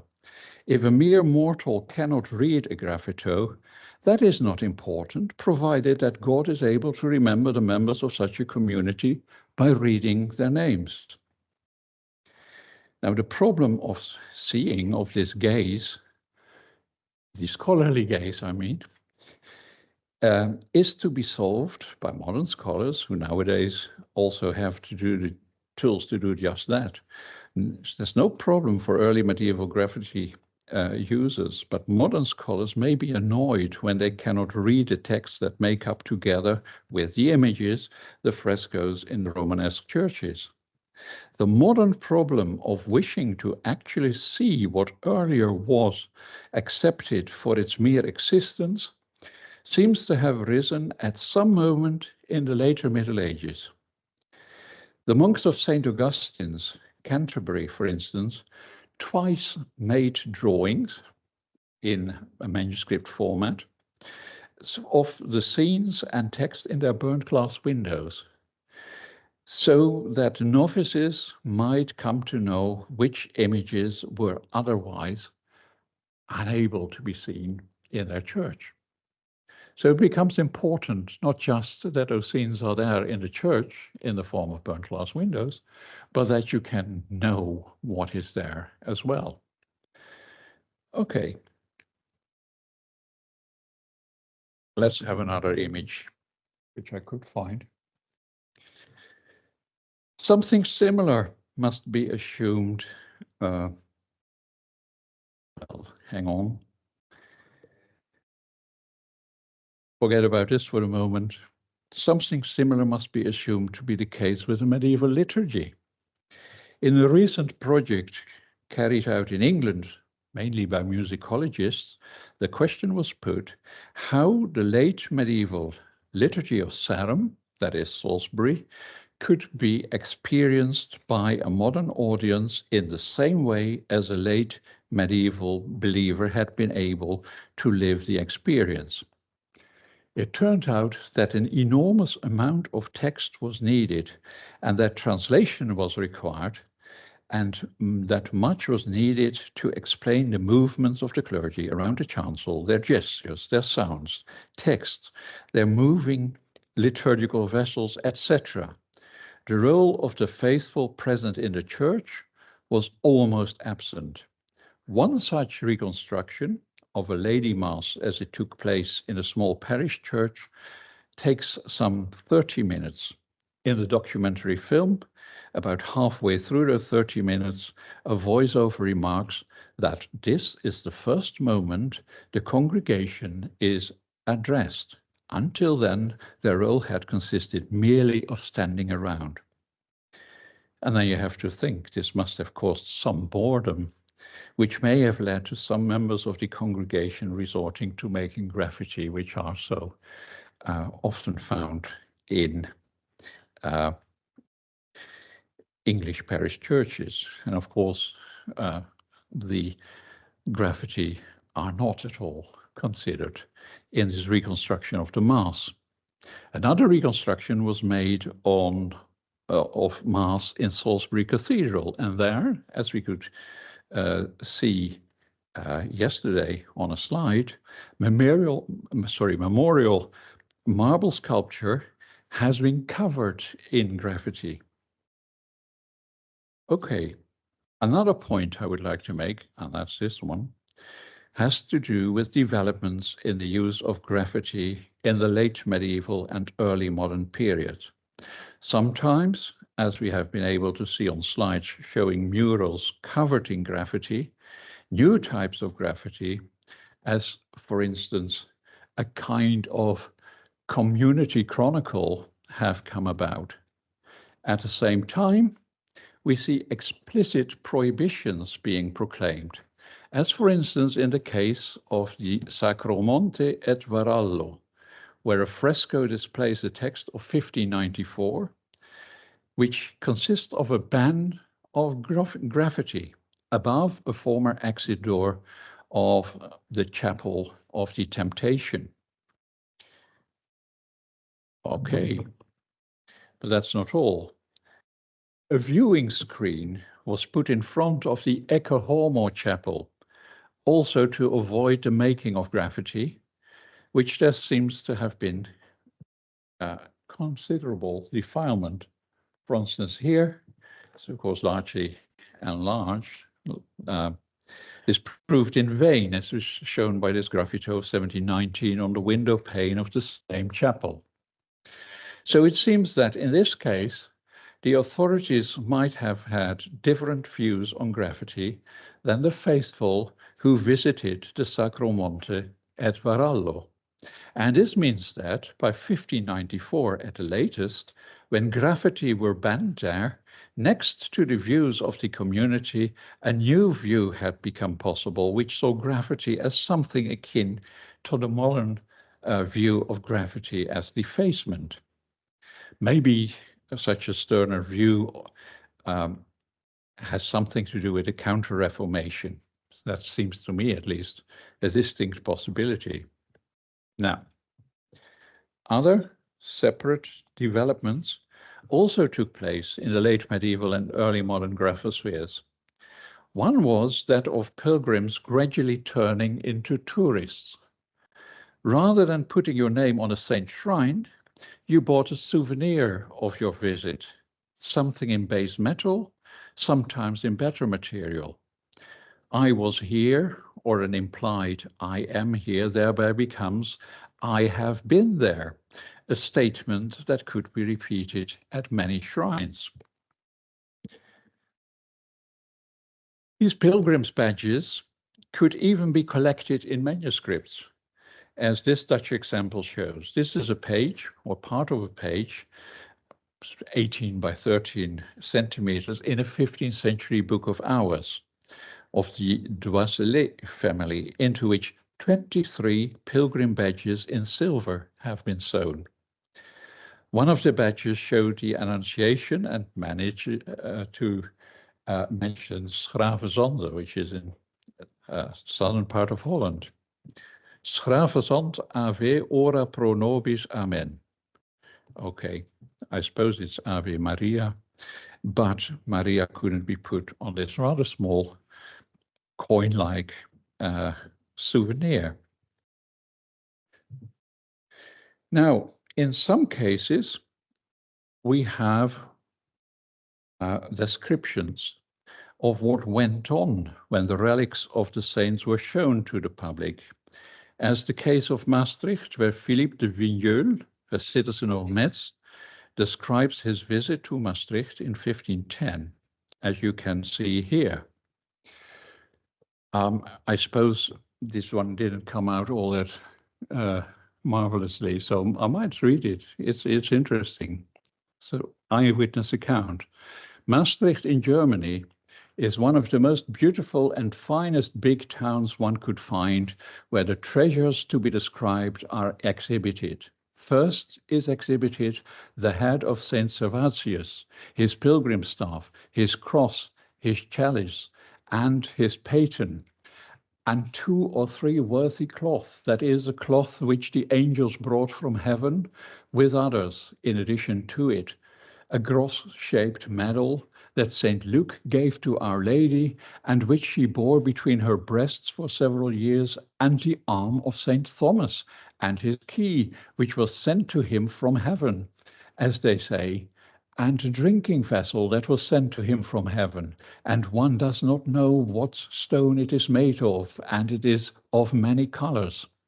We arrived at the town just as they exhibited these treasures, for they exhibit them only once a day during the time of indulgence, and they exhibit them on walkways with openings above the choir of the great church in the manner and way they do at Aachen, and they preach before each treasure they exhibit. And there in the great square below, behind the choir, there were so many people, it was a marvel.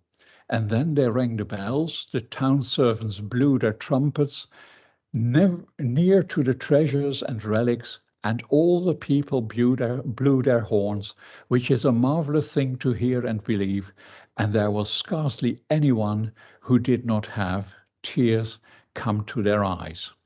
That's a little bit Easter Sunday on the square of St. Peter, I suppose, but in a slightly different way.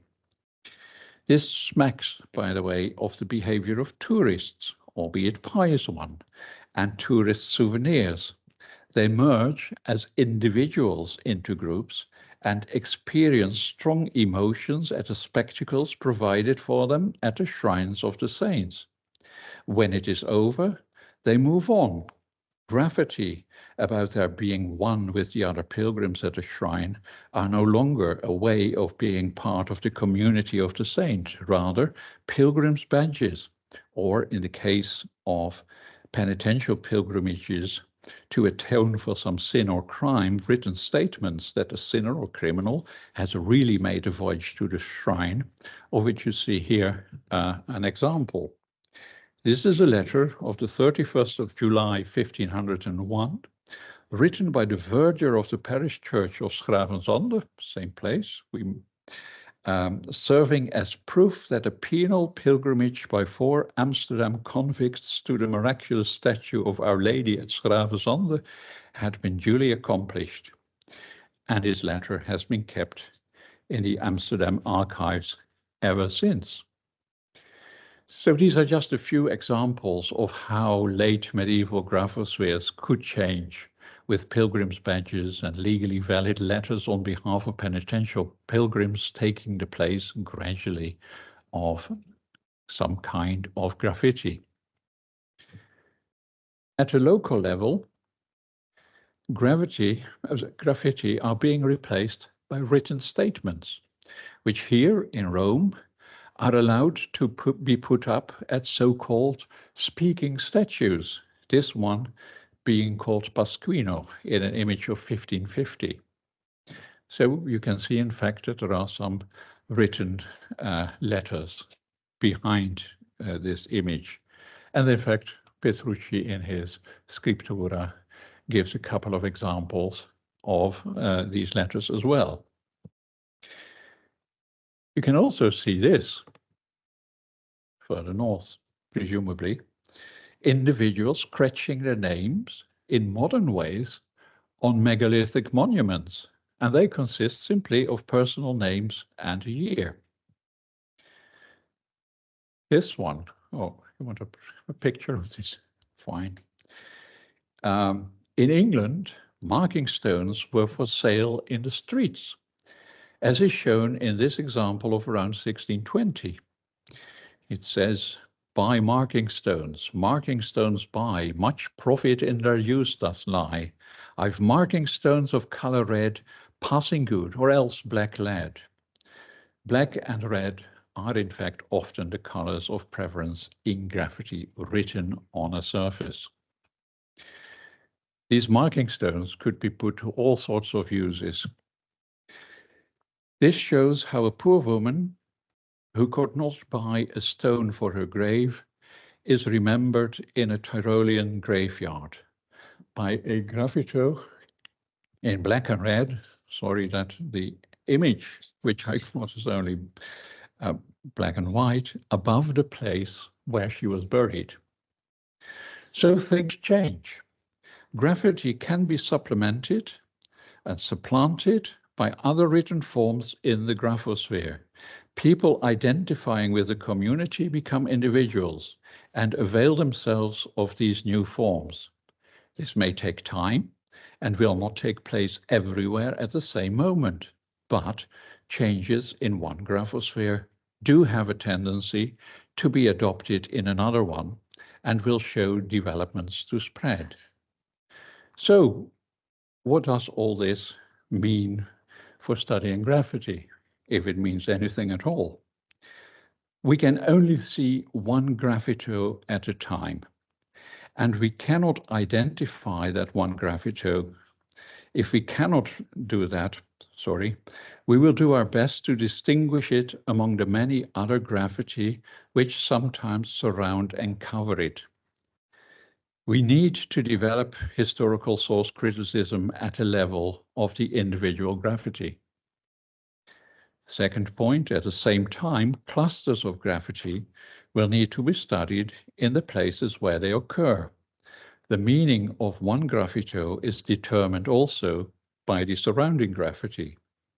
Third point, we will need to study the totality of graffiti in a particular graphosphere to find out if, over time, the functions of graffiti in the graphosphere remain the same or change, gradually or at a definite point in time. And fourth point, we will need to study graphospheres in a comparative manner to see whether contiguous graphospheres show the same developments and to see which developments in one graphosphere may have influenced apparently similar developments in another. And finally, we will have to ask ourselves whether developments outside the graphospheres, religious developments, etc., think of the appearance of the individual, changes in mentalities, etc., have influenced developments within them. Okay, we're only at the beginning of such an approach into feasible and developing that into feasible methodologies. We are not required as individual scholars to do all of this on our own. Teamwork and communication between teams and individuals is called for. This international conference has provided examples of research at all levels of investigation. Together, the papers show the promises of all individually developed approaches. Everyone who has participated cannot but be inspired by what has been presented. And that is why I hope that we will be able to publish the proceedings in the volumes of Utrecht Studies in Medieval Literacy, so that colleagues and students who have not been present this week at Rome will have a chance of being struck by the possibilities offered by the study of graffiti for a better understanding of the Middle Ages, whenever they took place and wherever they started and finished. But more about that this afternoon, I think. I want to show you one more thing. Oops. Wrong one. Here you see a painting of about 1450, which was made in Bruges and can now be seen in the Gemälde Gallery in Berlin.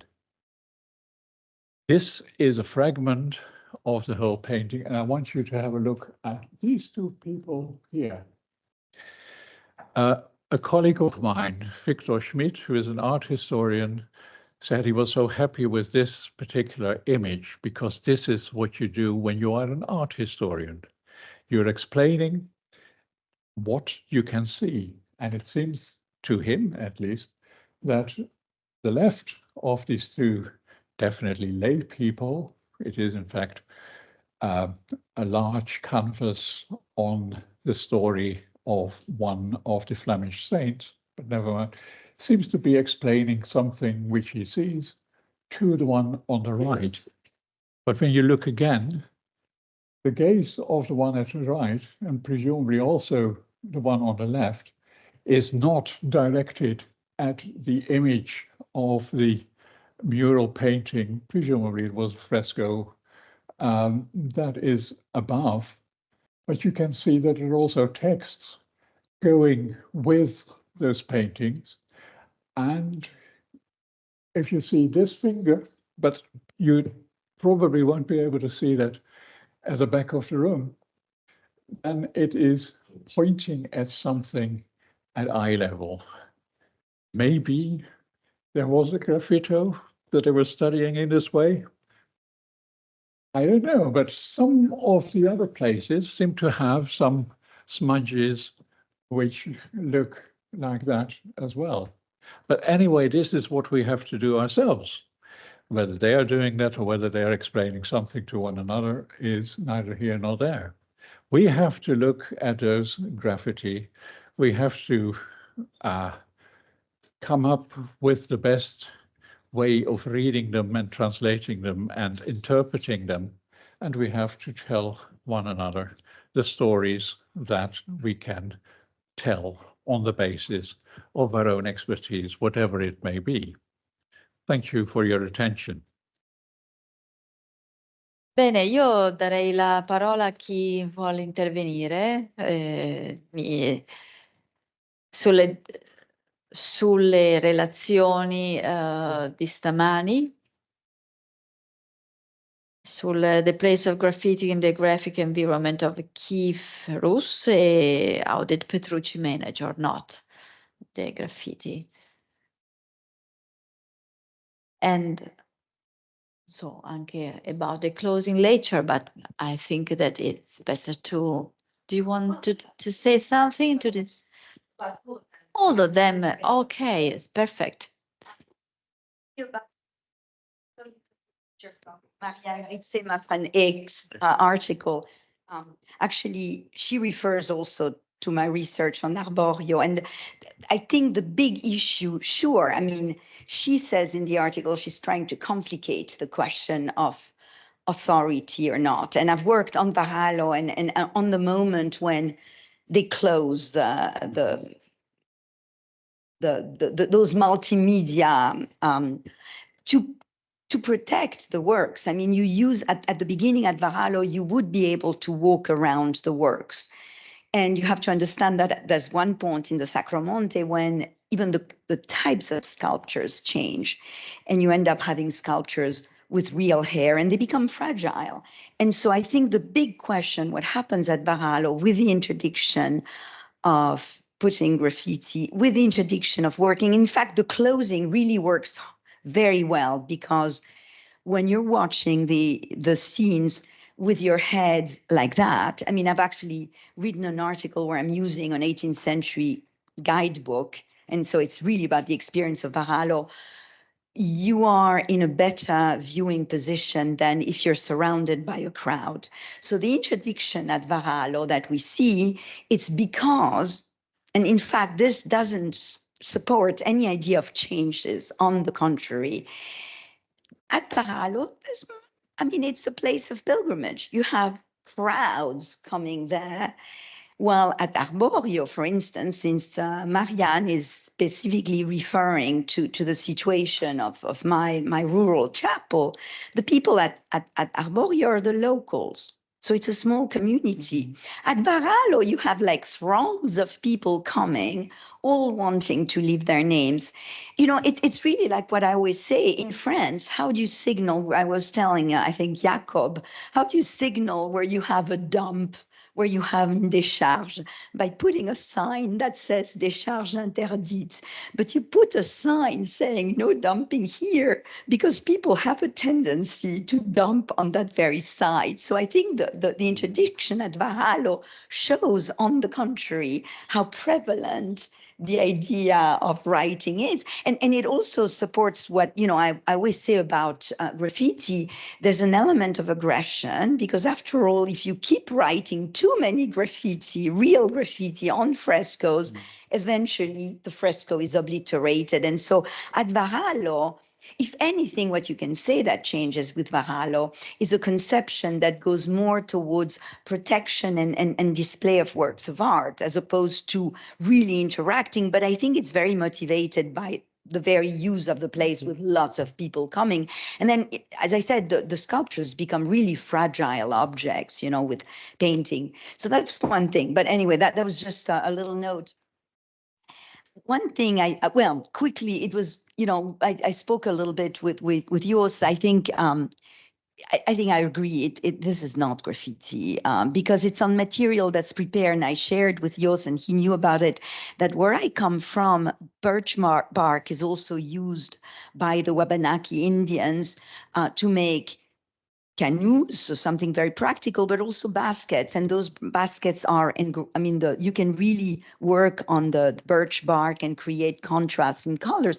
But here we have a situation where actually, this is the beauty of examples like that. They test the limits. And by testing the limits, we understand better what we're trying to understand. And your case made me think of the fact that, you know, as we say, well, graffiti are stuff where they're not supposed to be. If you start thinking about the material, wait a minute. An animal hide is not supposed to be written on. And yet we take that material, we prepare it, and then we write on it. So it's all a question of intentionality, is it? And your case made me think of what I do with paper I recycle when I have a printout that's not printed on one side. I use it for what we call in French, pense-bête. So I think that this is the beauty of examples like that. And I'm happy you came, even if you felt, well, maybe I shouldn't go because it's not graffiti, right? Because it makes us think. And this connects with Beatrice.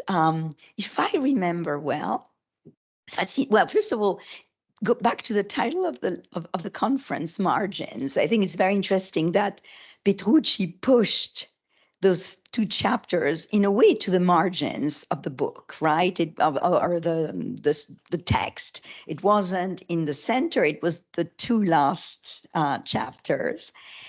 And I'm wondering to what extent, and maybe Gaetano leave, I need an art historian. I think, if I think about the whole project of the Storia dell'arte e Einaudi, and I think about the notion of margin, I immediately think about the essay by Castelnuovo and Ginsburg on centro e periferia, which I think was at the beginning of the series. I think in the very first volume that was on Problemi e Metodi, I think was the title. So I think there's an interesting, almost kind of framing device where you start the whole collection with something that has to do with center and periphery, and then you get to Petrucci that's kind of enlarging the field, isn't it? And yet graffiti is still kind of pushed to the limits. And then I was thinking, when you mentioned Calvino and his reaction, it's there too. Still today, people draw the line between, you know, modern graffiti that is acceptable and that you legitimize by calling it street art. And then people draw the line at tags, or in Brazil, pichação. And so that on to what you were saying about, can we really treat, you know, hip hop graffiti with that? Made me think about what we art historians do with art. I mean, right, I mean, Greeks didn't even have a word for it, and yet we studied on la même foulée Greek art and conceptual art, that, you know, or art that was meant for museums. So, you know, sure, again, I think we have to constantly think about the limits, but I also do see similarities in contemporary graffiti, even though, you know, I keep saying, you know, writing with a spray can is completely different, and it's for completely different purposes. This, you know, again, I'm not saying we shouldn't or we should, but it's by thinking, I think, that we kind of push towards the limits, and things get, we don't need, I agree. I mean, the biggest problem, as we know, is people who write papers. We have our students doing that all the time since the dawn of times. And everything is like a mishmash. May I? I know, not only students. May I come back to at least the first and the second? Okay. All I wanted to say is that you have an explicit text at Varallo, which seems to be a prohibition. And you can't argue with that. And all I want to say is that sometime between the 13th century and nowadays, graffiti come to be seen as vandalism. And those things seem to have something to do with one another. That's all I wanted to say, because I'm not a specialist on this at all, but we have to deal with the literature that we come across and read it and see what we can do with that. Now, as far as the idea about are the birch bark scribblings, scratchings, graffiti or not, from the point of view of this graphosphere, that question becomes slightly less important. If they are ephemeral writings, that's perfectly okay, because then you can deal with them the same way as you would deal with graffiti. And so if you want to go to a level of abstraction which is slightly higher than the individual graffiti or the individual cluster of graffiti or whatever you have, then it makes sense to have a look at them from this point of view, whether you call them graffiti or not.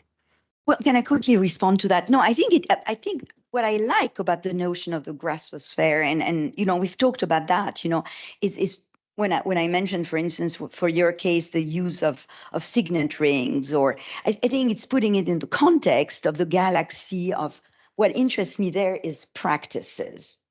The difference, I think, what the notion of graffiti brings that we can't really see in the case of the birch, you know, surface as a traveling thing, is the importance of the surface, is the choice of a specific place that gives its meaning to what you're doing. And so in a sense, if someone had a piece of parchment or an old piece, you know, or something they could recycle, or maybe some sort of other, or a bit of something else, another type of wood, it doesn't matter. It's not adding to the meaning of the text itself. I think that's the difference. If I'm writing on paper, yeah, there's cases maybe where I'm using paper very, very consciously. I want this paper, I don't want this one. But more often than not, when it, right, we don't really think about the support. In the case of what we are willing to, maybe when we're using graffiti as a conceptual term, then the spot, in that case, really the medium is part of the message. Right. And the making of it is therefore important, the act, because you're interacting with a specific bit of something somewhere, which is different when you're just taking something. And we were talking about, right, even piece, I mean, Jos was saying that there were cases where they were destroyed because they were the same way we shred paper. When, you know, you don't want the text to. So in that case, it really signals that it's about the communication. It's not about the engagement with a particular material.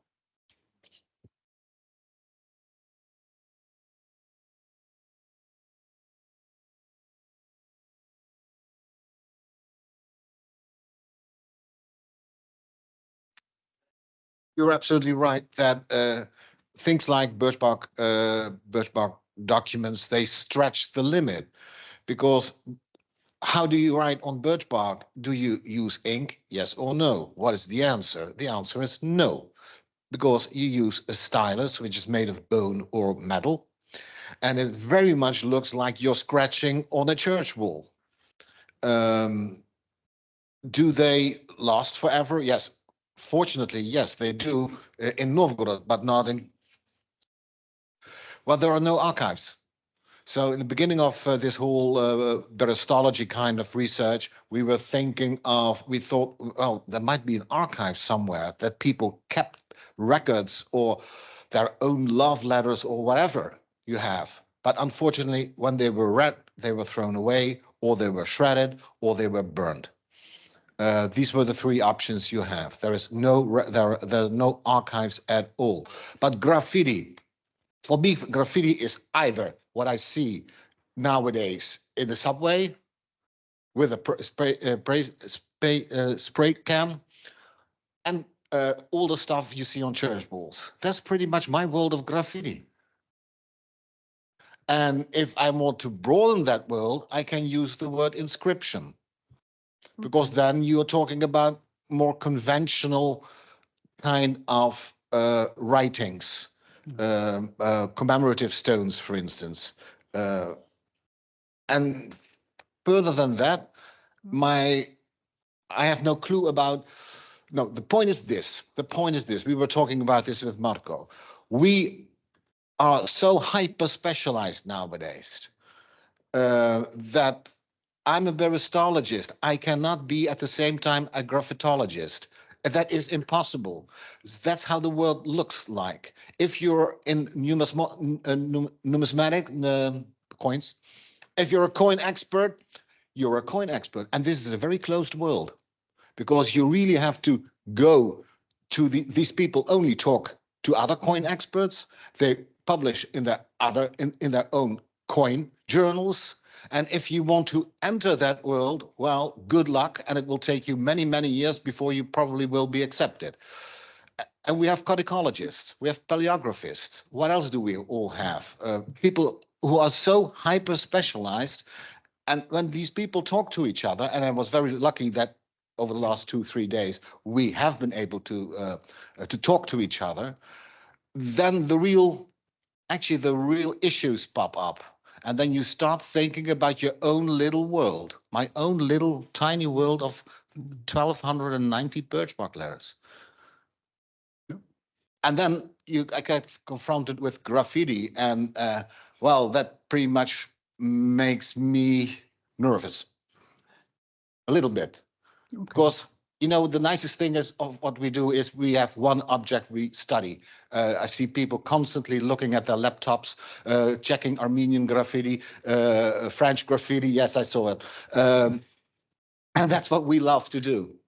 Concentrating on one small object and trying to really, really understand what is written, what is conveyed, what was the world of these people.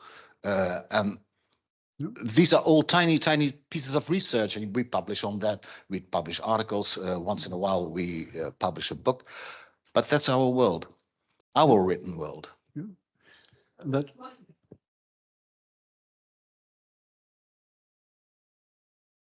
Yeah.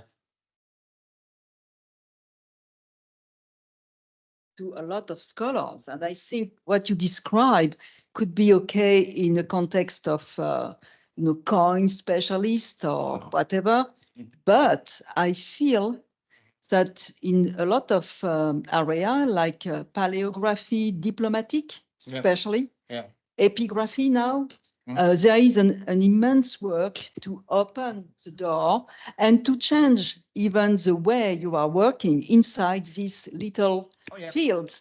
And I think it's exactly why this program is working. It's because not all of the specialists, I agree with you, but in some part, you know, in some field, something is really happening. And that's so great, you know, for people like me who have been looking for so long time to find, methodology, to find, a lot of data. Yeah. So something is happening, and it's because of this increase of the studies on writing. It could be graphosphere, it could be a lot of things. Yeah. But since, some years and years, something is happening. And of course, No, because I mean, look, it's also where you look, because my student, I mean, in fact, what you're saying about, look where the person comes from, it's something I force my students to do. So I teach two seminars. One is on graffiti, the other is the companion piece, really, on tattooing. And I insist, so we have for each class, we then have, different articles. But in both cases, and even what I do right now with methods of art history, even though that's the course on the methods of art history, each time a student, we're considering an article, the students have to come to class having had to check who the person who writes is. As in what discipline that person's coming from. And the very fact that I want my students to be aware of that means that they're reading, and I'm just mentioning 3 different courses, one which is supposed to be on art history and art history alone.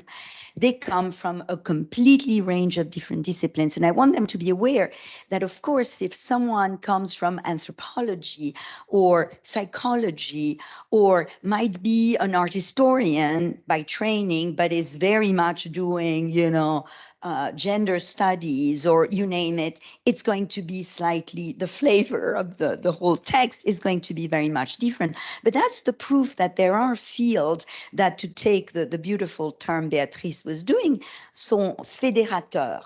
There are fields that bring people, and I think, and that's why, again, fields that are perhaps on the margins, hence what Petrucci did by looking at, and I was interested to even see drawing among those fields he's considering, because you would think, drawing it's fine arts. In fact, as we know, in my field still today, even though drawing started to be collected as fine art, that was the big contribution of the Mannerists. So we're talking 16th century. Still today, when you're a drawing specialist, you are in your own little chapelle. So it's interesting. It's still, it's kind of, but you have fields that maybe because they're on the margins, because we're grappling on how to deal with them. And it's not just about writing, because tattooing is mostly visual, for instance, but they're fields that all of a sudden require other ways of doing it, right? And you have fields that are old enough, you're fully established in the field. And when you're dealing with those kind of limits, you need the help of everybody you can get. So, hey, we can talk because, you're a paleographer, I'm an art historian. Then maybe you get your anthropologist, and Beatrice is basically doing anthropology. And then you get, enough different vantage points to, but I think we talk to each other, but maybe not in all the fields. I think there are fields where, try talking with musicologists, Yes, you're right? absolutely right. But there are always people that talk and people that do not talk. So, Exactly. yes, and we also need people who do not talk. The hyper specialists. Well, first of all, coin. sorry, I would like to invite other people to talk, because I'm afraid we are talking to each other, and this is possible to do at lunchtime. What do you mean? Yes, but I don't want you and yours to talk only to each other. But if possible, I would like to add one more word about this. Yes, I think we should distinguish what is the academic world from what knowledge, historical knowledge is. It's 2 different things. And I'm not interested in academic differentiations. I'm rather interested in understanding the functioning of a society in the past. And in order to do that, I don't bother being a runologist, an expert of coins or other specializations. I would like to be able to use as much as possible all these specializations in order to gain as much as possible a general view of the phenomena. So I'm a paleographer, and as you could see, my keynote speech was apparently not so much about paleography. But behind that speech, there was a lot, I think, a lot of paleographical work and thought. But I feel paleography is history. That's what it is. And I don't care to distinguish one field from another. We are talking about the same thing.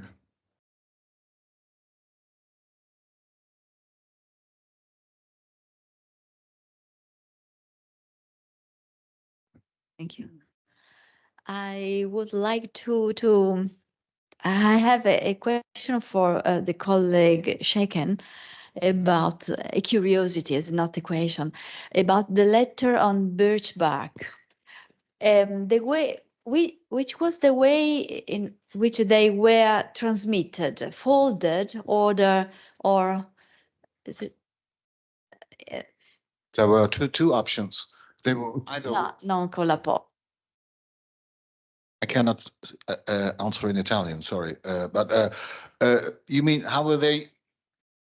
The materiality folded or in that They were either which rolled up. we saw that. They were, the way you find them in the ground are two ways. Either they are rolled up and then you have to unroll them, or they are put together like a little envelope. So these are the two options we have.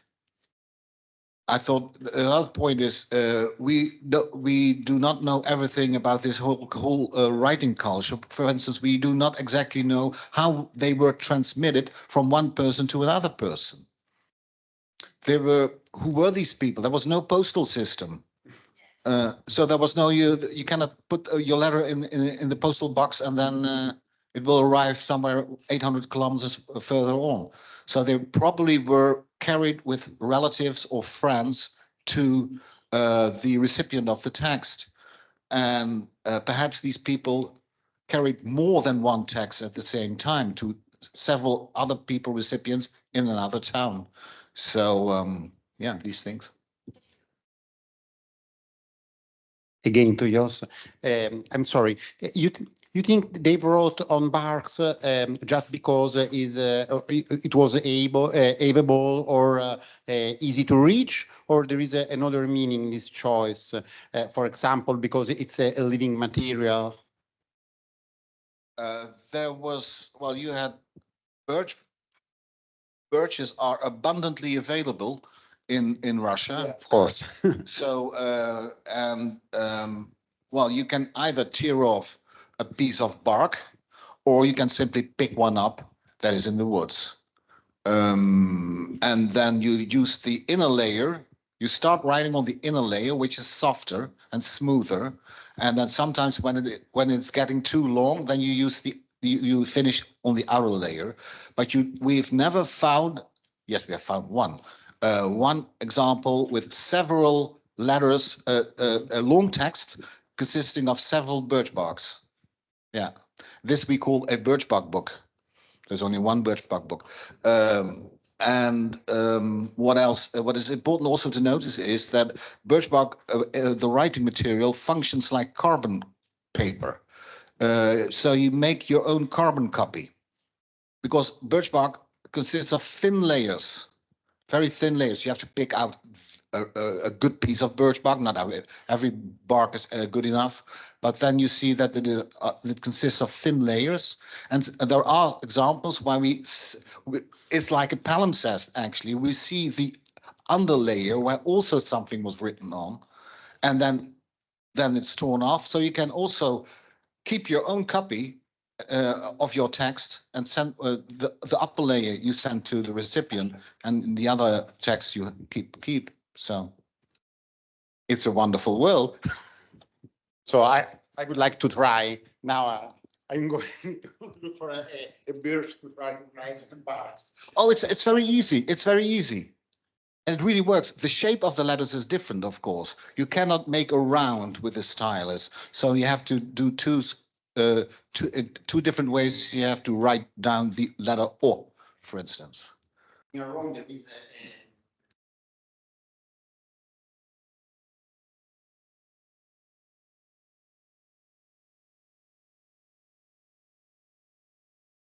Okay.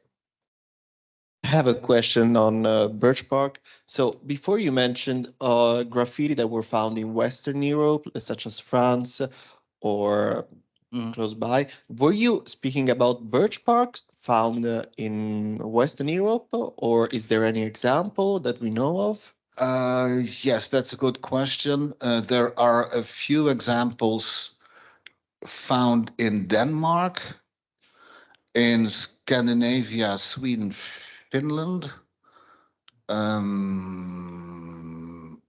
Obviously, there are a few birch barks in Yerevan. Yes, you will set. That's what I learned yesterday. But it was not very widespread, this practice.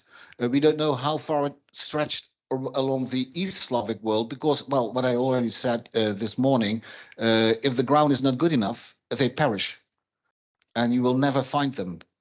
But if the soil conditions are good, you can keep them forever, so to speak. Yeah. Okay.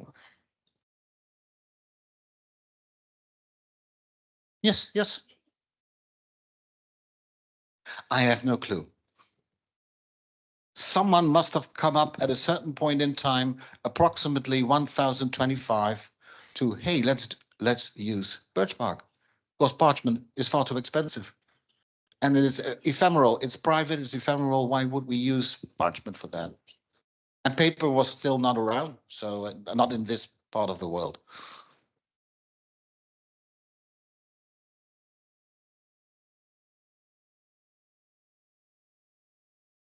That's a good point also. You mean you first take it, there are pieces of birch bark written on that have been cut out, but also where a large part is still there without text.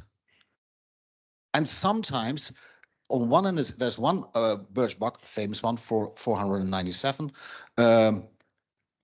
It's one text.